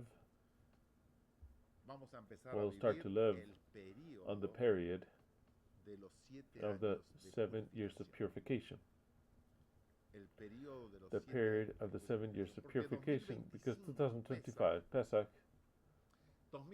2026, 2027, 28, 29, 2030, 2031, and 2032. 7 years exactly. From Pesach to Pesach. This period of 7 years, in which, according to my most precise calculations, and precisely some years prior to Pesach, we enter into the 7th millennium. Pesach 2032 will be the first Pesach of the 7th millennium, because Pesach is the 14th of Aviv. But from Aviv, from what year? Of the year 7001, of course. Or 6001. Wait, from the year 6000, right? Okay, I got confused now. Okay, the first millennium goes from 0 to 1. Second millennium, from 1001 to 2000. Third millennium, from 2001. So then it's the year 6000, which goes to the year 7000 exactly. So then on the 7th Pesach 2032, it'll be from the year 6001, in which we are in the first year, in the first month, at 14th day of the 7th month. seventh millennium. It'll be the first Pesach of the seventh millennium, but it'll be 7 years until the Pesach of 2025. Very well. Understanding that concept, that this date cannot be moved. I'll give you another date, just to give them. Daniel 12:11 in Torres Amat, just whatever version. It says, and from the time that the perpetual sacrifice is taken away, the continuous,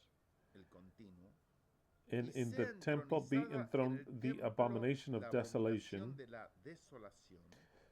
1,290 days shall pass.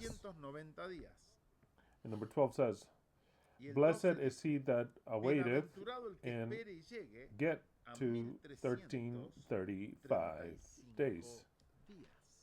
In our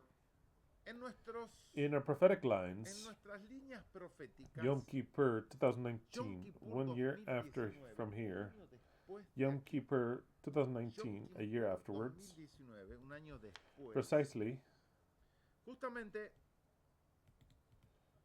already within what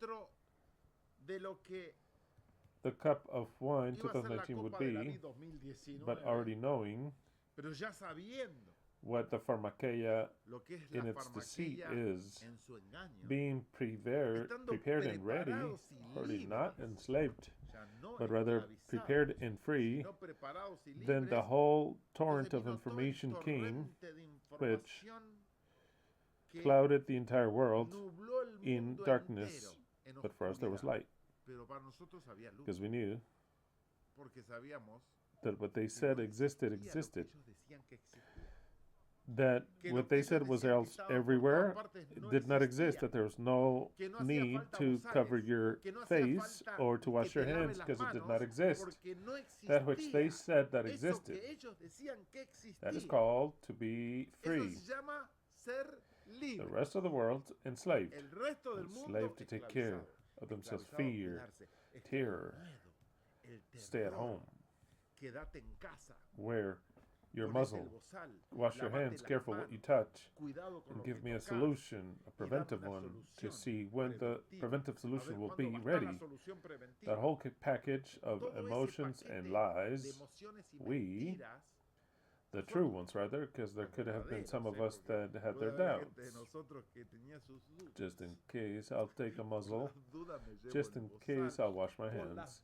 Just in case, if that bug attacks you, I'll give you a little tea. There was all kinds of things. There's always all kinds of things. But the true ones that would just laugh our asses off at that we would drink mate precisely with those that it would seem that had fallen due to the bug, and nothing could make us any wrong, and the lies, which is the most important thing, which lies are so contagious. It really is contagious. There's no way to defend yourself. If you heard it already, that's it. You're done. The truth makes you free. And in a world that is deceived and trapped and enslaved, we were light that was shining for ourselves. The rest of the world even saw us as a threat. Crazy fools, people that are not conscious, even a threat for society. That is what the mental slavery is, of which we were freed. So then if we go to Yom Kippur 2019, a year afterward, 2018 is so important that I wrote 2018 again. If we get to Yom Kippur 2019 plus 2,300 eves and morns, 2,300 eves and morns,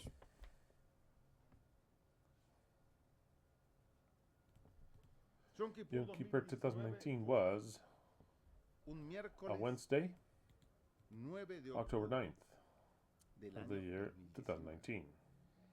If to that we add 2,300 days, it'll take us to, and it's not important, to a January 25th, of the year 2026, because if we start off from here, and why could we start off from here? Well, because we identified that the abomination that maketh desolate started here. I want you to understand why I'm giving this date, because maybe I confused you. I first established that we start from here because here we teach the truth. The year 2018, New Germanic Medicine. We taught the key so as to not fall in the deceit precisely at 70 years. If Yahweh says yes, but I'll start to count. Just an example. I'll start to count 2,300 days ever since it is established in Babylon, that abomination. Well, okay, it is established, then the deceit that we've ever had. It is established after the 70 years, and it's established in Yom Kippur 2018. That is where the name comes, the cup of wine. The cup of wine 2019, that's where the name comes from. I hope that you're not lost in what I'm saying. The cup of wine 2019, the name of what the entire world grabbed. 2019, if we come out of that Yom Kippur, that's when we were already prepared wherever would come, and something came that didn't even surprise us, but we were prepared for. Plus 2,300, no matter what day it takes us to, I'm not even going to write it down, but it takes us to the date Pesach, evidently, Pesach 2025. 2026, pardon me, Pesach. It has a tittle here. Pesach 2026. A year after, 2026. So then what am I saying? And if Yahweh says no. Until when will it be? Well, since it starts, the cup of wine 2019 starts, since that abomination starts and becomes public, since the bug started, 2019, which is the last and greatest deceit from the white robes, which subjugated and shut people in and poked humanity. Plus 2,300 days, we get to Pesach 2026, and it says from then on out, barely then, well, the period of purification begins. Or this may be the date of which we give a true change. No, I don't know. This is absolute. This one,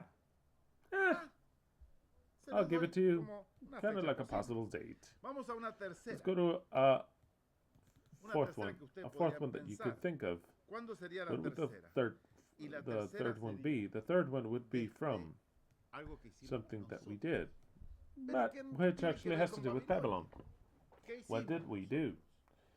We did issued a judgment, and it was on Adar 30th, the last day of the year, April 2nd of 2022. So then we did issued a judgment.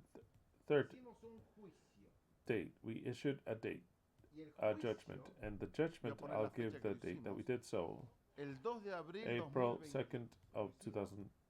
It was April 2nd, 2022, the day of the judgment, the day unto Babylon. We still had to understand many things, of course, because this is a school of the Messiah. We're advancing. April 2nd, here there is judgment. Precisely what was fulfilled was 1,260 days from this date on out, and from this date it was 1,260 days. There is a correlation from this Yom Kippur 1,260 to this judgment 1,260. From Yom Kippur 2018 plus 1,260, we get to the judgment, and that date was the Shabbat also. It was the last day of the year. The 30th of Adar, we issued judgment unto whom? Unto Babylon. That video costs our entire channel. Channel was left. The channel went with video and everything. Why? Because we were too explicit with the system of the white robes. They didn't like it. They don't like it. And maybe even Yahweh took it out, maybe. Mind you, I'm not blaming the white robe people or YouTube. I blame Yahweh. Yes, Yahweh Tube. Yahweh Tube blocked us because he said maybe, hey, you're being too explicit with this. I concealed the Bible, teaching it with lies, and you come and say it way too clear. No, no, not like that, not like that, not like that. Use parables, speak in parables. Yeah, because I believe that Babylon. I don't believe that Babylon has more power, or you think that Babylon has more power than Yahweh. Who guides Babylon? Does Babylon guide Yahweh, or does Yahweh guide Babylon? So then the one that took our video out is Yahweh. It was YHWH. YHWH took our video out. And his son YouTube, YHWH said, take their video out. It is way too explicit. It is way too for idiots. Take all those videos out. He's always saying it's a lie, it's a lie, it's a lie. No, it cannot be, it cannot be. It is way too explicit. That no, people will come, and I'm quoting that words that he would use. People will come and say, I don't want them to see. So then you have to blind them. How do I blind them? Take their video out. Take it out. And if he wants to have another video, then have him conceal it. So then he taught me to conceal. Yahweh, what do you make me do? Conceal. No longer say, now say cup of wine, 2019. Now say the vacuum cleaner, and do not exceed yourselves, because I'll give you a warning. Last day, he gave me a warning. Yahweh did. He gave me a warning. He says, hey, what did you say? I didn't even know what the fuck I said. But Yahweh does not want, under any aspect, for me to speak way too direct. So then he says, I told you to speak in parables. Open your mouth in parables. You've already explained it way too explicit already. It's not time to explain explicitly. Well, right, I don't want you to uncover me or uncover my lies. Maybe later, not now. Okay, because of the judgment. Plus 2,300, where do we get to? After that, it takes us to July 19th of the year 2028. It is very important. Yom Kippur 2028. It takes us to, if this takes us, that the date is not so important, but I'll mention it. If this takes us to the 25th, no, pardon me. If this takes us to January 25th, I'm on the third one. The third one.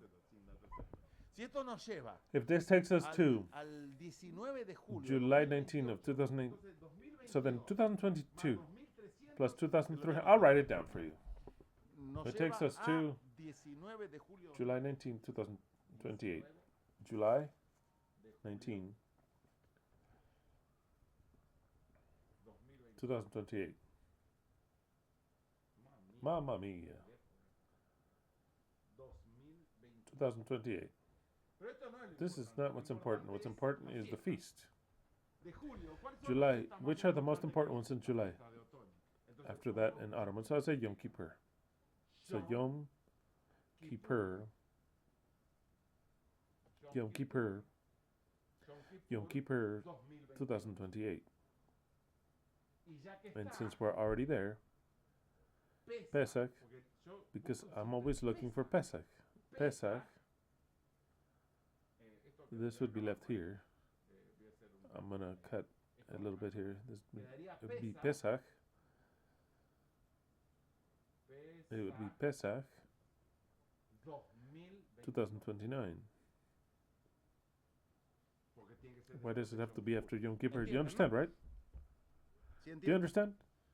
And if you don't, then you'll watch it until you do. If I take 2,300 eves and morns, going to say, until when will the purification of the sanctuary be? It says, but there has to be a judgment. In this estimation, these guys, which are the most brilliant that there are on earth, is the only ones that are awakened, that can see everything. Some see some things, some see something else, but they see everything. When they make a judgment against Babylon, then they'll be awoken. Well, I said against Babylon, but first they'll do a judgment against Babylon. From that judgment on, 2,300 days, and it'll take us to July 19th of 2028, the first group of feast. It would be Yom Kippur 2028. And the following group, can I get to Pesach 2028? Well, because I'd be past of Pesach 2028. I'm in July. You understand, right? That's why I said Yom Kippur 2028, Pesach 2029. Those would be the dates of the afterward of July 19, 2028, always look for after something, after 2,300 days. So then the feasts that come after July 19th of 2028 are Yom Kippur 2028 and Pesach 2029. What does this have anything to do? This is very important. Why is it very important? Because in that moment, Israel just turned 80. And the prophecy says that they should not go past the 80 years. So then, if we place all the prophecy, because in the year 2028, they'll be 80. So then, even if we are here until 2032, which we will be till 2032 here, and we'll stay here also, it's not that we're leaving anywhere. No, don't misunderstand me. In this condition, we will not enter into the new millennium until 2032, and we can advance it. The prophetic clock should disappear in whatever moment, starting from now, and do not go past its 80 years. It shouldn't. If it goes past, it does then. But according to the Bible, according to Psalms 90:10, which says, our days are 70 years, but if with pain, fatigue, and tribulation, maybe we even get to the 80, and after that we fly away. In other words, we disappear. If I take that information as information to decode the Bible, which is concealed, and Yahweh says, this generation shall not pass. Remember, look at the fig tree. Look at the fig tree. Look at its leaves. When they start to turn green, know that the time has come and that it will not pass. This generation shall not pass. The word generation actually is not what you think of what you believe of what generation is. If I were to ask you what generation is, maybe you would answer, you'd say it's a period of time. It's a period of time.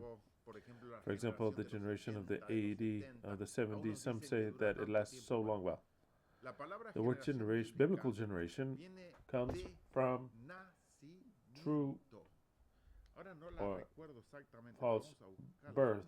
I can't remember, but let's look it up just for a second. Actually, it could be replaced from generation, from the moment in which you were born, just like that.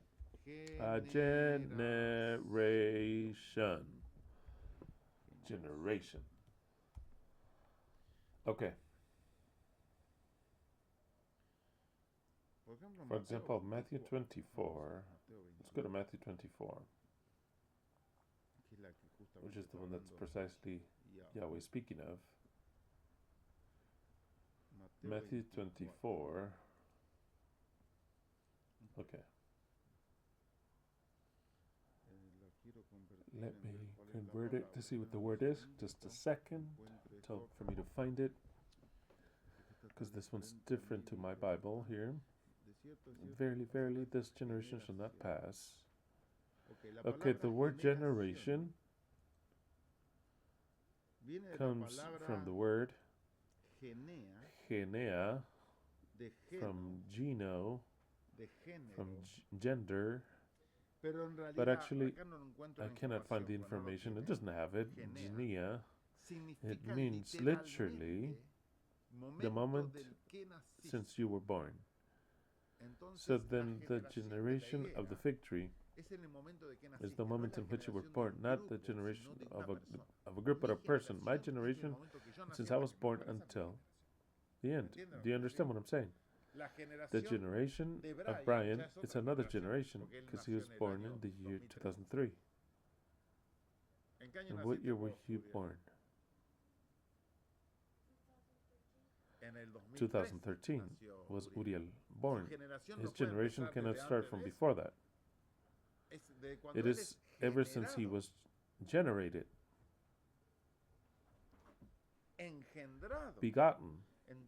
So then the generation ever since I am generated, Israel, was generated in the year, and it once again went back to that year to reign in the year 1948. In the year 2018, 70 years are up. In the year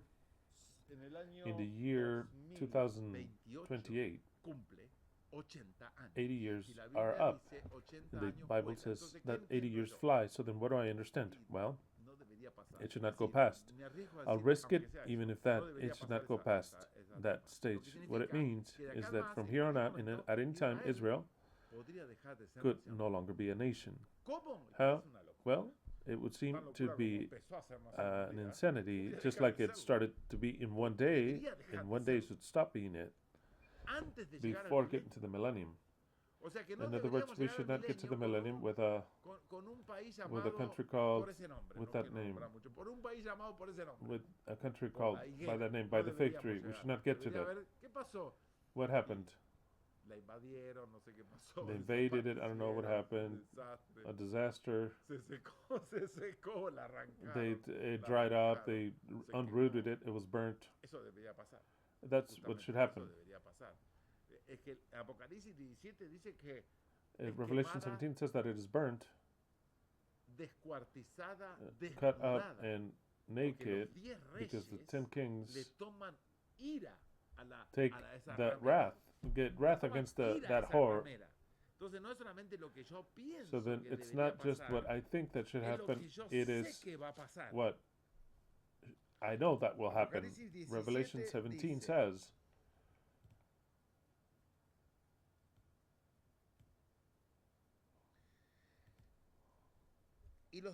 and the 10 horns that you saw in the beast is the entire world, mind you, Babylon, but it is guided, it is the specific woman in the cloth. The 10 horns that you saw on the beast, they will hate the whore. The whore is especially that little strip, and they will leave it desolate and naked, and they will devour her flesh and burn her with fire. For God has placed in their hearts to execute that which He wanted, to become of the same agreement. Everything gets difficult because of Elohim, to the government, to be of the same accord. It's like we support her, and all of a sudden they all turn around and they say, we're sick and tired of these sons of bitches, of their mother, the whore. The last name is good. What these sons of their mother, the whore, what sons of bitches? We're sick and tired of these sons of bitches. I'm reading the Bible. It says the whore.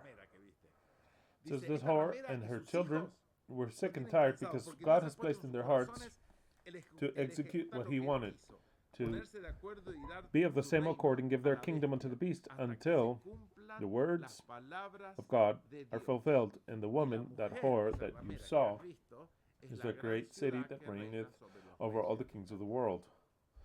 So then, that woman has to disappear. That victory has to dry up and be burned. When? Well, as a last point, 2028. Could it be this year? Yes. It enters, prophetically speaking, any moment between the 70th and the 80th. But going past the 80th, it could be the 80th also. I'll uphold that idea even within 2028. Well, Yahweh always taking everything to the very limit, Let's suppose 80. 2028. Okay, that's fine. Let it be fulfilled right there at any point in time. If it's fulfilled before that, I don't know. Right now, it's all boiling right there. The whore is all fighting with all her neighbors. All the neighbors, they're shooting at all the neighbors until they all get sick of it and said, okay, that's it. The whore, we're sick and tired, and they burn it with fire. Because Elohim places in their hearts to do that. Elohim can grab Putin and all the other putones, unites them and burns them. That's it. So then this date, if we take from the moment in which the date is done unto Babylon, which court of justice was established, which is in Daniel chapter 7, the whole story. So then Yahweh says, okay, very well. Judgment is great, I accept it, but 2,300 eves and morns have to pass. And it takes us perfectly in this scenario. They're all perfect scenarios. I don't want to bore you. If you're boring, then I'll go watch some football because I have a lot to watch. But if you're not bored, I want you to understand this scenario. Ever since the judgment that we issued, in which we erected ourselves as absolute judges, and we issued a judgment against Babylon, Yahweh says, very good, very good. But the sentence against Babylon, I will fulfill it after 2,300 eves and morns. Okay. When is it? Precisely when they turn 80. It's not by chance. It's not by chance. We say, and when? In the sentence, we're going to have to wait for Yahweh to fulfill the sentence. Yes, if he makes us wait for 2,300 days per se as a delay for the sentence, precisely the sentence falls upon them when the whore turns 80 years old. And I find that to be excellent. Correct. Every one of these dates has its own enchantment because they can all be fulfilled even at the same time. The first one cannot be moved. Ever since we started off with Germanic medicine, I already believe that we already entered into the period of purification, and that is even extra from here until 2032. If you want, ever since the insanity instead of the cup of 2019, it would start barely in Pesach the year 2026, which is the same thing. If we believe that we're in the same period, we're in the same period. And if it starts after the judgment, then we have to wait until Babylon is 80 years old. And so it says, you judge them fine in the perfect time. That is why I have these 2,300 days. From the moment in which you issue judgment, 2,300, it's not by chance, gets to 80 years old. It says, I cannot sanction it. I've already told you. It says, I've already told you. Where did you tell me? In Psalms 90:10. Because you never memorize the text by memory. Psalms 90:10. I told you right there. The days of our age are 70 years. And we said, that's great. The whore disappears in 2018. And Yahweh says, wait a minute. Hold on a minute. Do not count your eggs before they hatch. That's just the norm, he says. And in the strongest, they get to 80 years old. With all their strength and effort and work. It doesn't say with that and all. You know what it actually says? When I was reading this text with our friends, the wise men from the wise Jews, it says with all evil, the word ra, the word wickedness. What's it say this? I didn't check it up. Let's see. Let's just check it up. Because I was reading in the comments of the wise men that it says that after the 70, we enter into the wickedness. And I said, oh, look at that. How great. That sounds so great. Look at how beautiful. Those of us that are old and everything hurts, we enter into wickedness to top it off. 90:10. 90:10. I want to check out the word. If it's there, it says, in the days of our age, it's 70 years. It says, and in the strongest, Geburah, the most potent, the most powerful, it's 80 years old. It says, Janeh, with all its strength. Actually, it's all amal, which is affliction, grieving, pain, just like that. It is a way of wickedness, because the word wickedness is a work of affliction, grief, iniquity, injury, wickedness. That's why I said it was wickedness. Wickedness, misery, grieving, perversity, tyranny. What about Trump? He's past 80, right? Tyranny. We cannot wait anything else from the guy, right? Everything that I'm saying is just wicked. Just tyranny. He's past the 80-year mark. That's why we're waiting for that from our precious president now. Imagine the one that's coming now. He entered with 70 last time. He went out at 74, and now he's 78. 78 or 80. So at 80 years old, he'll turn 80 when he's president. Nobody answers me here. I'm alone. Maybe no one came. How old is Trump right now? Okay. Right now, I want to know, which I'm referring to right now, today. How old is he today? And when is his birthday also? He's 78, right? What I said, 78. Yeah, I am good calculating. And when does he turn 79? In June, so the next year he turns 79. And in 2026, 80. And there, all the wickedness and everything. You saw, because I don't think Soros became a better person at the end. He's still alive, but I don't think he became even a good. And the Rothschild, I think one of the Rothschild's children, very important one, just died here in LA. I think there was a fire. He died in a fire. Nobody knows how. The maximum heir. Can you find that out, please? No. The maximum heir of the whole fortune. It was here in LA. And something turned fire and he died. I don't want to give the name. It's not that. It's of the red children. The red children. The red children. Apparently he died just a little bit ago. Can you confirm it, please? I didn't know. I just heard it. Okay, how pretty. Just moving on. 9010. Something like that. Who else doesn't teach 9010? It is something bothersome and work. He was 80. The one that just died? Here in Los Angeles, right? William Red Child. He was the most important heir, the maximum. How odd, right? He started a little bit of a punishment. Just started. What might that be? Who knows? Oh, mamma mia! That right there. Okay, has nothing to do with today's subject, but apparently a punishment may have started. So then, it says, with that know, with their strength, it is grief and work. In other words, it is wickedness and also tribulation, because they pass soon in flying. It's out of here.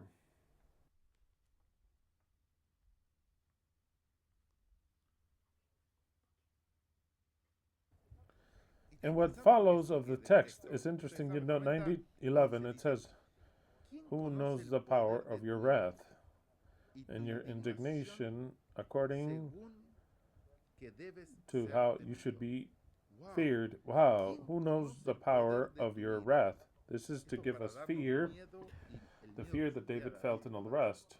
Who knows the power of your wrath and your indignation, since you must be feared?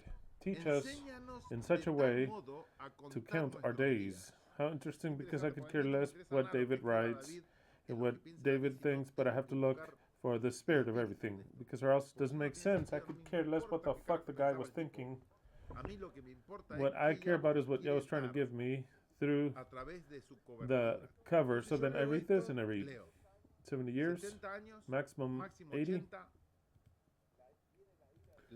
The wrath of who knows the power of the wrath of Yahweh is kind of like after the 80, even the wrath of Yahweh.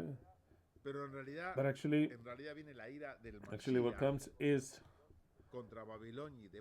the wrath of the Mashiach against Babylon and all the rest. And then it says, help us to count our days so that we may bring wisdom to the heart. I could care less to count my days, which now I'm 55 years old, and I'm about to turn 56, and that gets me so upset. I'm not going to count my days in the sense of, how do you mean, help me count my days? There has to be something else here. What am I reading through this? Learn to calculate the times. Because if I'm applying this prophecy to Babylon, which is the only one I care about, Babylon, because it says this generation shall not pass. It shall not pass way past this generation. So then learn to count. Teach me to teach the days, and I learn to count the days. Let's see if you understand. It makes no sense for a person so distinguished as David says, help us to count our days that brings wisdom to the heart. What is he trying to say? Is he speaking about his life? No. Is he speaking to me a message from Yahweh? It says, ask wisdom of me and I'll teach you to count the days, the prophetic days, the days of the horse, of the whore. And this is what it is to learn to count the days. Here it is, not just these days, the 2,300 days and morns. That is what I want to learn how to count them. Or else, what good is it? What good is it if Yahweh says 2,300 days, if then later the sanctuary shall be purified, if it has nothing to do with the end, which we know that it says this belongs to the end. But if it's no good as a fact that I can apply it in history, why is it there then? It makes no sense. Because he tells Daniel, don't you worry, this prophecy is referring to the end of days. So then why does he give me a counting of days if it's giving me something stupid, something that makes no sense, that I'm just going to be counting and I'll never understand it? And then all of a sudden the end of times will come, or the end of my life will come, and I will not have learned anything. That is why in that Psalms 90:12 it says, teach me to count the days. Not mine, the prophetic ones. Give me wisdom, and this is wisdom because the mind, this is for the mind that has wisdom, no one else. I personally believe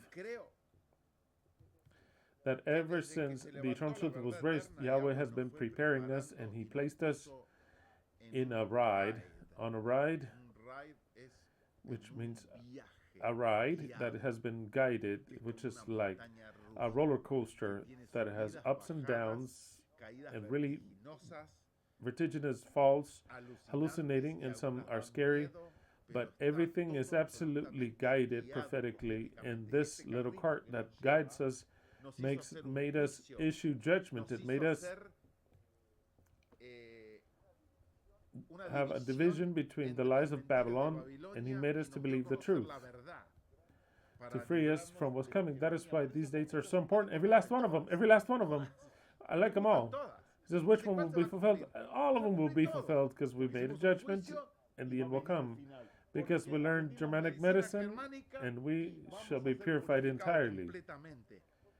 By eyes putting our grain of salt, and Yahweh will come with a whole truckload of sand with a little bit that you have placed. That's why I taught you to give. You don't give when you want to receive. You'll see that you'll be paid with the same measure that you gave. All those that have given because they enjoyed this, they will be, in a way, paid and rewarded, which I could not even tell you at what level we're talking about, because you were the ones who allowed for the rest, the egotistical people, to listen. This date is true. This date is also true because after that the deceit of the world started, it's also true. This date is also true because we made judgment. We said, when will the census upon Babylon fall? When? And Yahweh can answer, 2,300 days. Just wait. And when is that? 2028. 80 years Israel. And that prostitute should no longer exist. A date is missing. It's missing. This date, I will give it to you next Shabbat. I've given you 2 dates more today. And also next Shabbat, I will read to you what I was thought about reading to you. Psalm 78, 1-2. Hear, O people, my law. My law. Not the law. My Torah. And lean your ear unto the words of my mouth, not of the mouth of Moses. I shall open my mouth in Proverbs. I shall open hidden things since hidden times. The destiny, it's written. And it is written in numbers. And it's got times, determined times. And the end is inevitable. It'll be fulfilled exactly in the time that the prophecy dictated, and with the numbers of the prophecy, 2,300 eves and morns, and then the sanctuary shall be purified. In the seventh millennium, will enter in Aviv 2032. Until that time, we shall continue to live in the sixth millennium, fulfilling what we have to fulfill, purifying what we have to purify, learning what we still have not learned. And today, the most important thing, it's not these dates. The most important thing that I've taught you, that I want to record in your mind, if you are a part, an integral part of a body that will be the Mashiach, it'll be the God of humanity. That Mashiach has two characteristics that have been learned in its time of non-Mashiach. Did not learn them when they were told, you are a Mashiach. No. In fact, they tell him before, your throne, O God, for ever and ever, because you have loved justice and hated wickedness. Characteristics of justice is to give.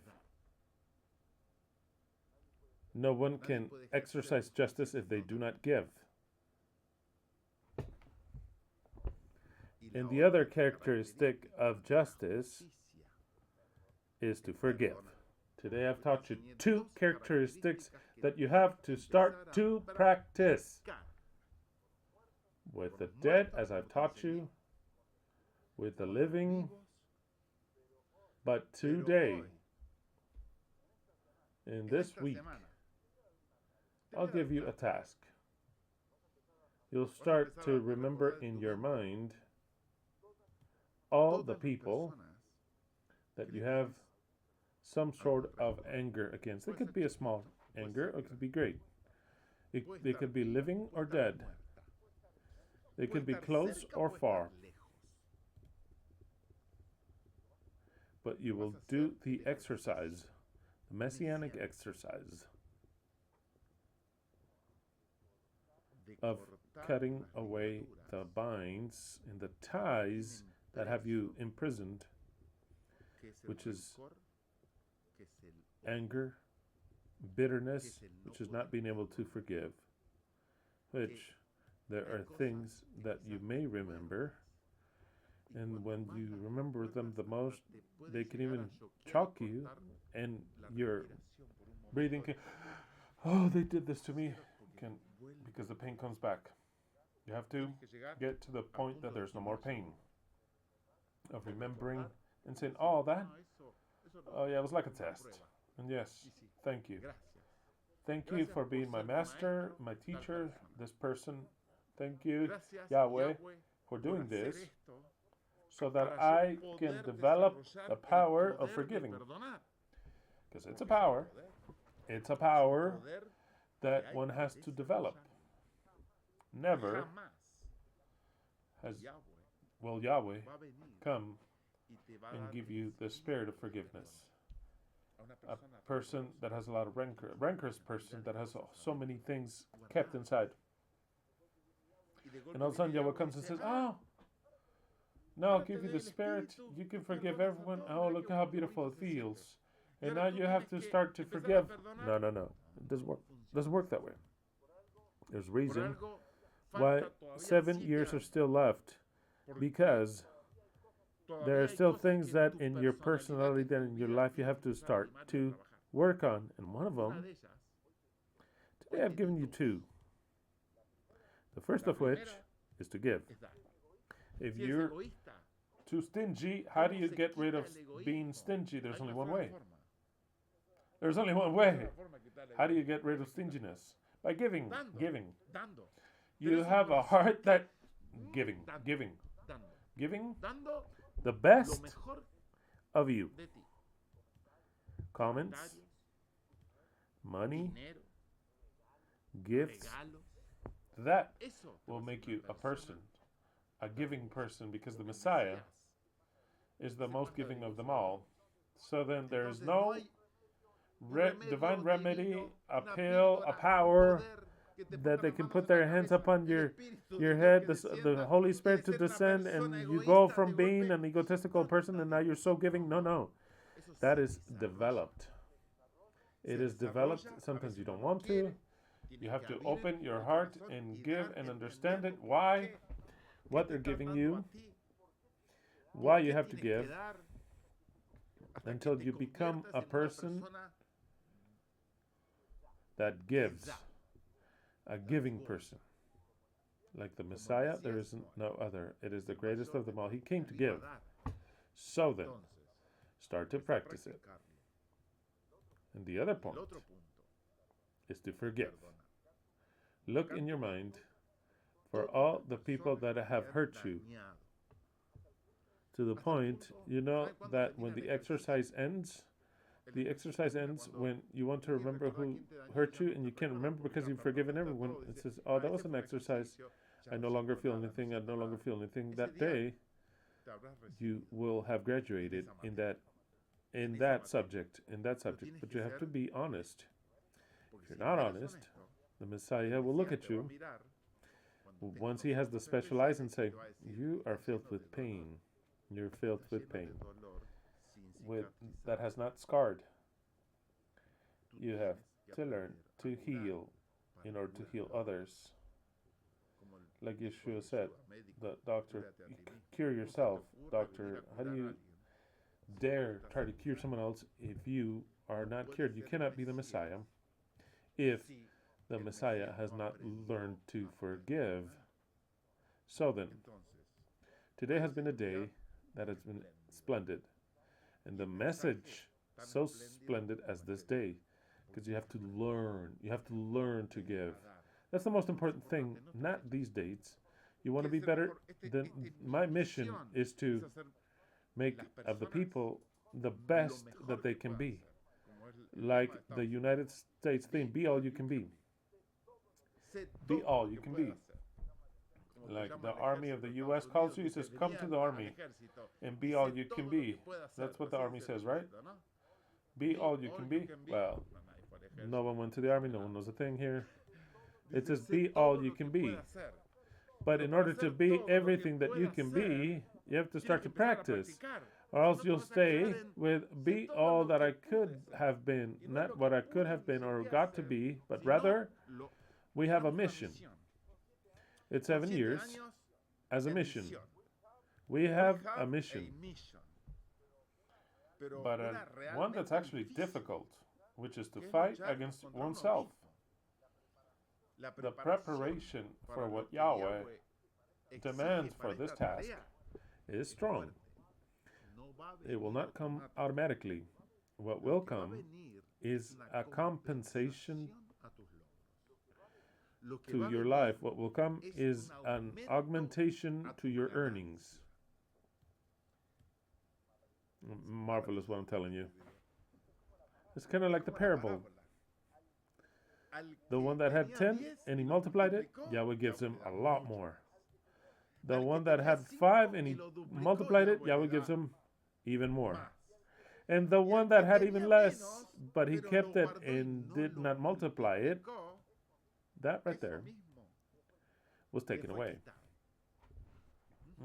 It was taken away.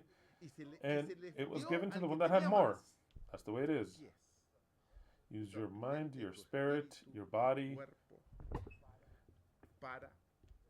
to prepare yourself. He that does not invest in this task, in this time, he will not receive a compensation. I want that to be clear. He that does not invest in this time by starting to be and doing what we have to do as the true Messiah, Paul says, but we have the mind of Christ. Text that's impressive. Who understands it? Actually, no one. And I think Paul understood more things, but Yahweh would not allow him to say it. I think so. That's what I think, is that Yahweh, that Paul understood that the Messiah was not what is believed in today's day and age. But Yahweh did not allow him. For Paul, he says, don't leave it so clear, Paul, at all, because we have to conceal it. But at some point in time, he says, but we have the mind of Christ. And of that, we can deduce so many things. The Christians can say, we have the mind of Christ because we think like Christ, because we have the Spirit of Christ. No. We have to have the mind of the Mashiach. And Paul does not say that, I say that. If we do not achieve to have the messianic mentality, we will not be able to be called for this hour. It's as simple as that. We have 7 years. We are in a school. The destiny is written. The end is inevitable. Our Father that art in heaven, we give you thanks for this day of instruction, because you speak to us clearly and because you're preparing us. We wish to be a part of the Messiah that will be in the government of this earth. But in order for that, we need to learn to give and to learn to forgive. And these are qualities with which we have not been benefited in quantities. And if there's something that I ask you not for grace or forgiveness, but for the capacity. Give us capacity, wisdom, but also the capacity of things that we have not received, which is the capacity to give. Give us the practice, give us the opportunity that we may learn to give freely, because the Messiah is the one that gives the most, and also to forgive. Remember us in our mind. Remind us in our mind. Those people that we cannot forgive, that are in a place in our subconscious, which is kind of like a painful thorn that has us bound to some beliefs and a way of thinking,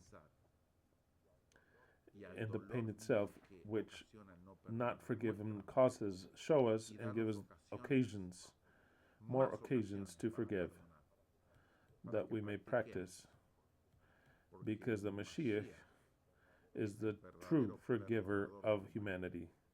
In your precious name, Yahweh Sabaoth, Hallelujah. Semper Fi. Let the laurels be eternal that we knew how to achieve. Crowned with glory, let us live. Long live the Mashiach, and long live all those who are in this school to learn to give and to learn to forgive, and in order to learn to be the best Mashiach that they can be.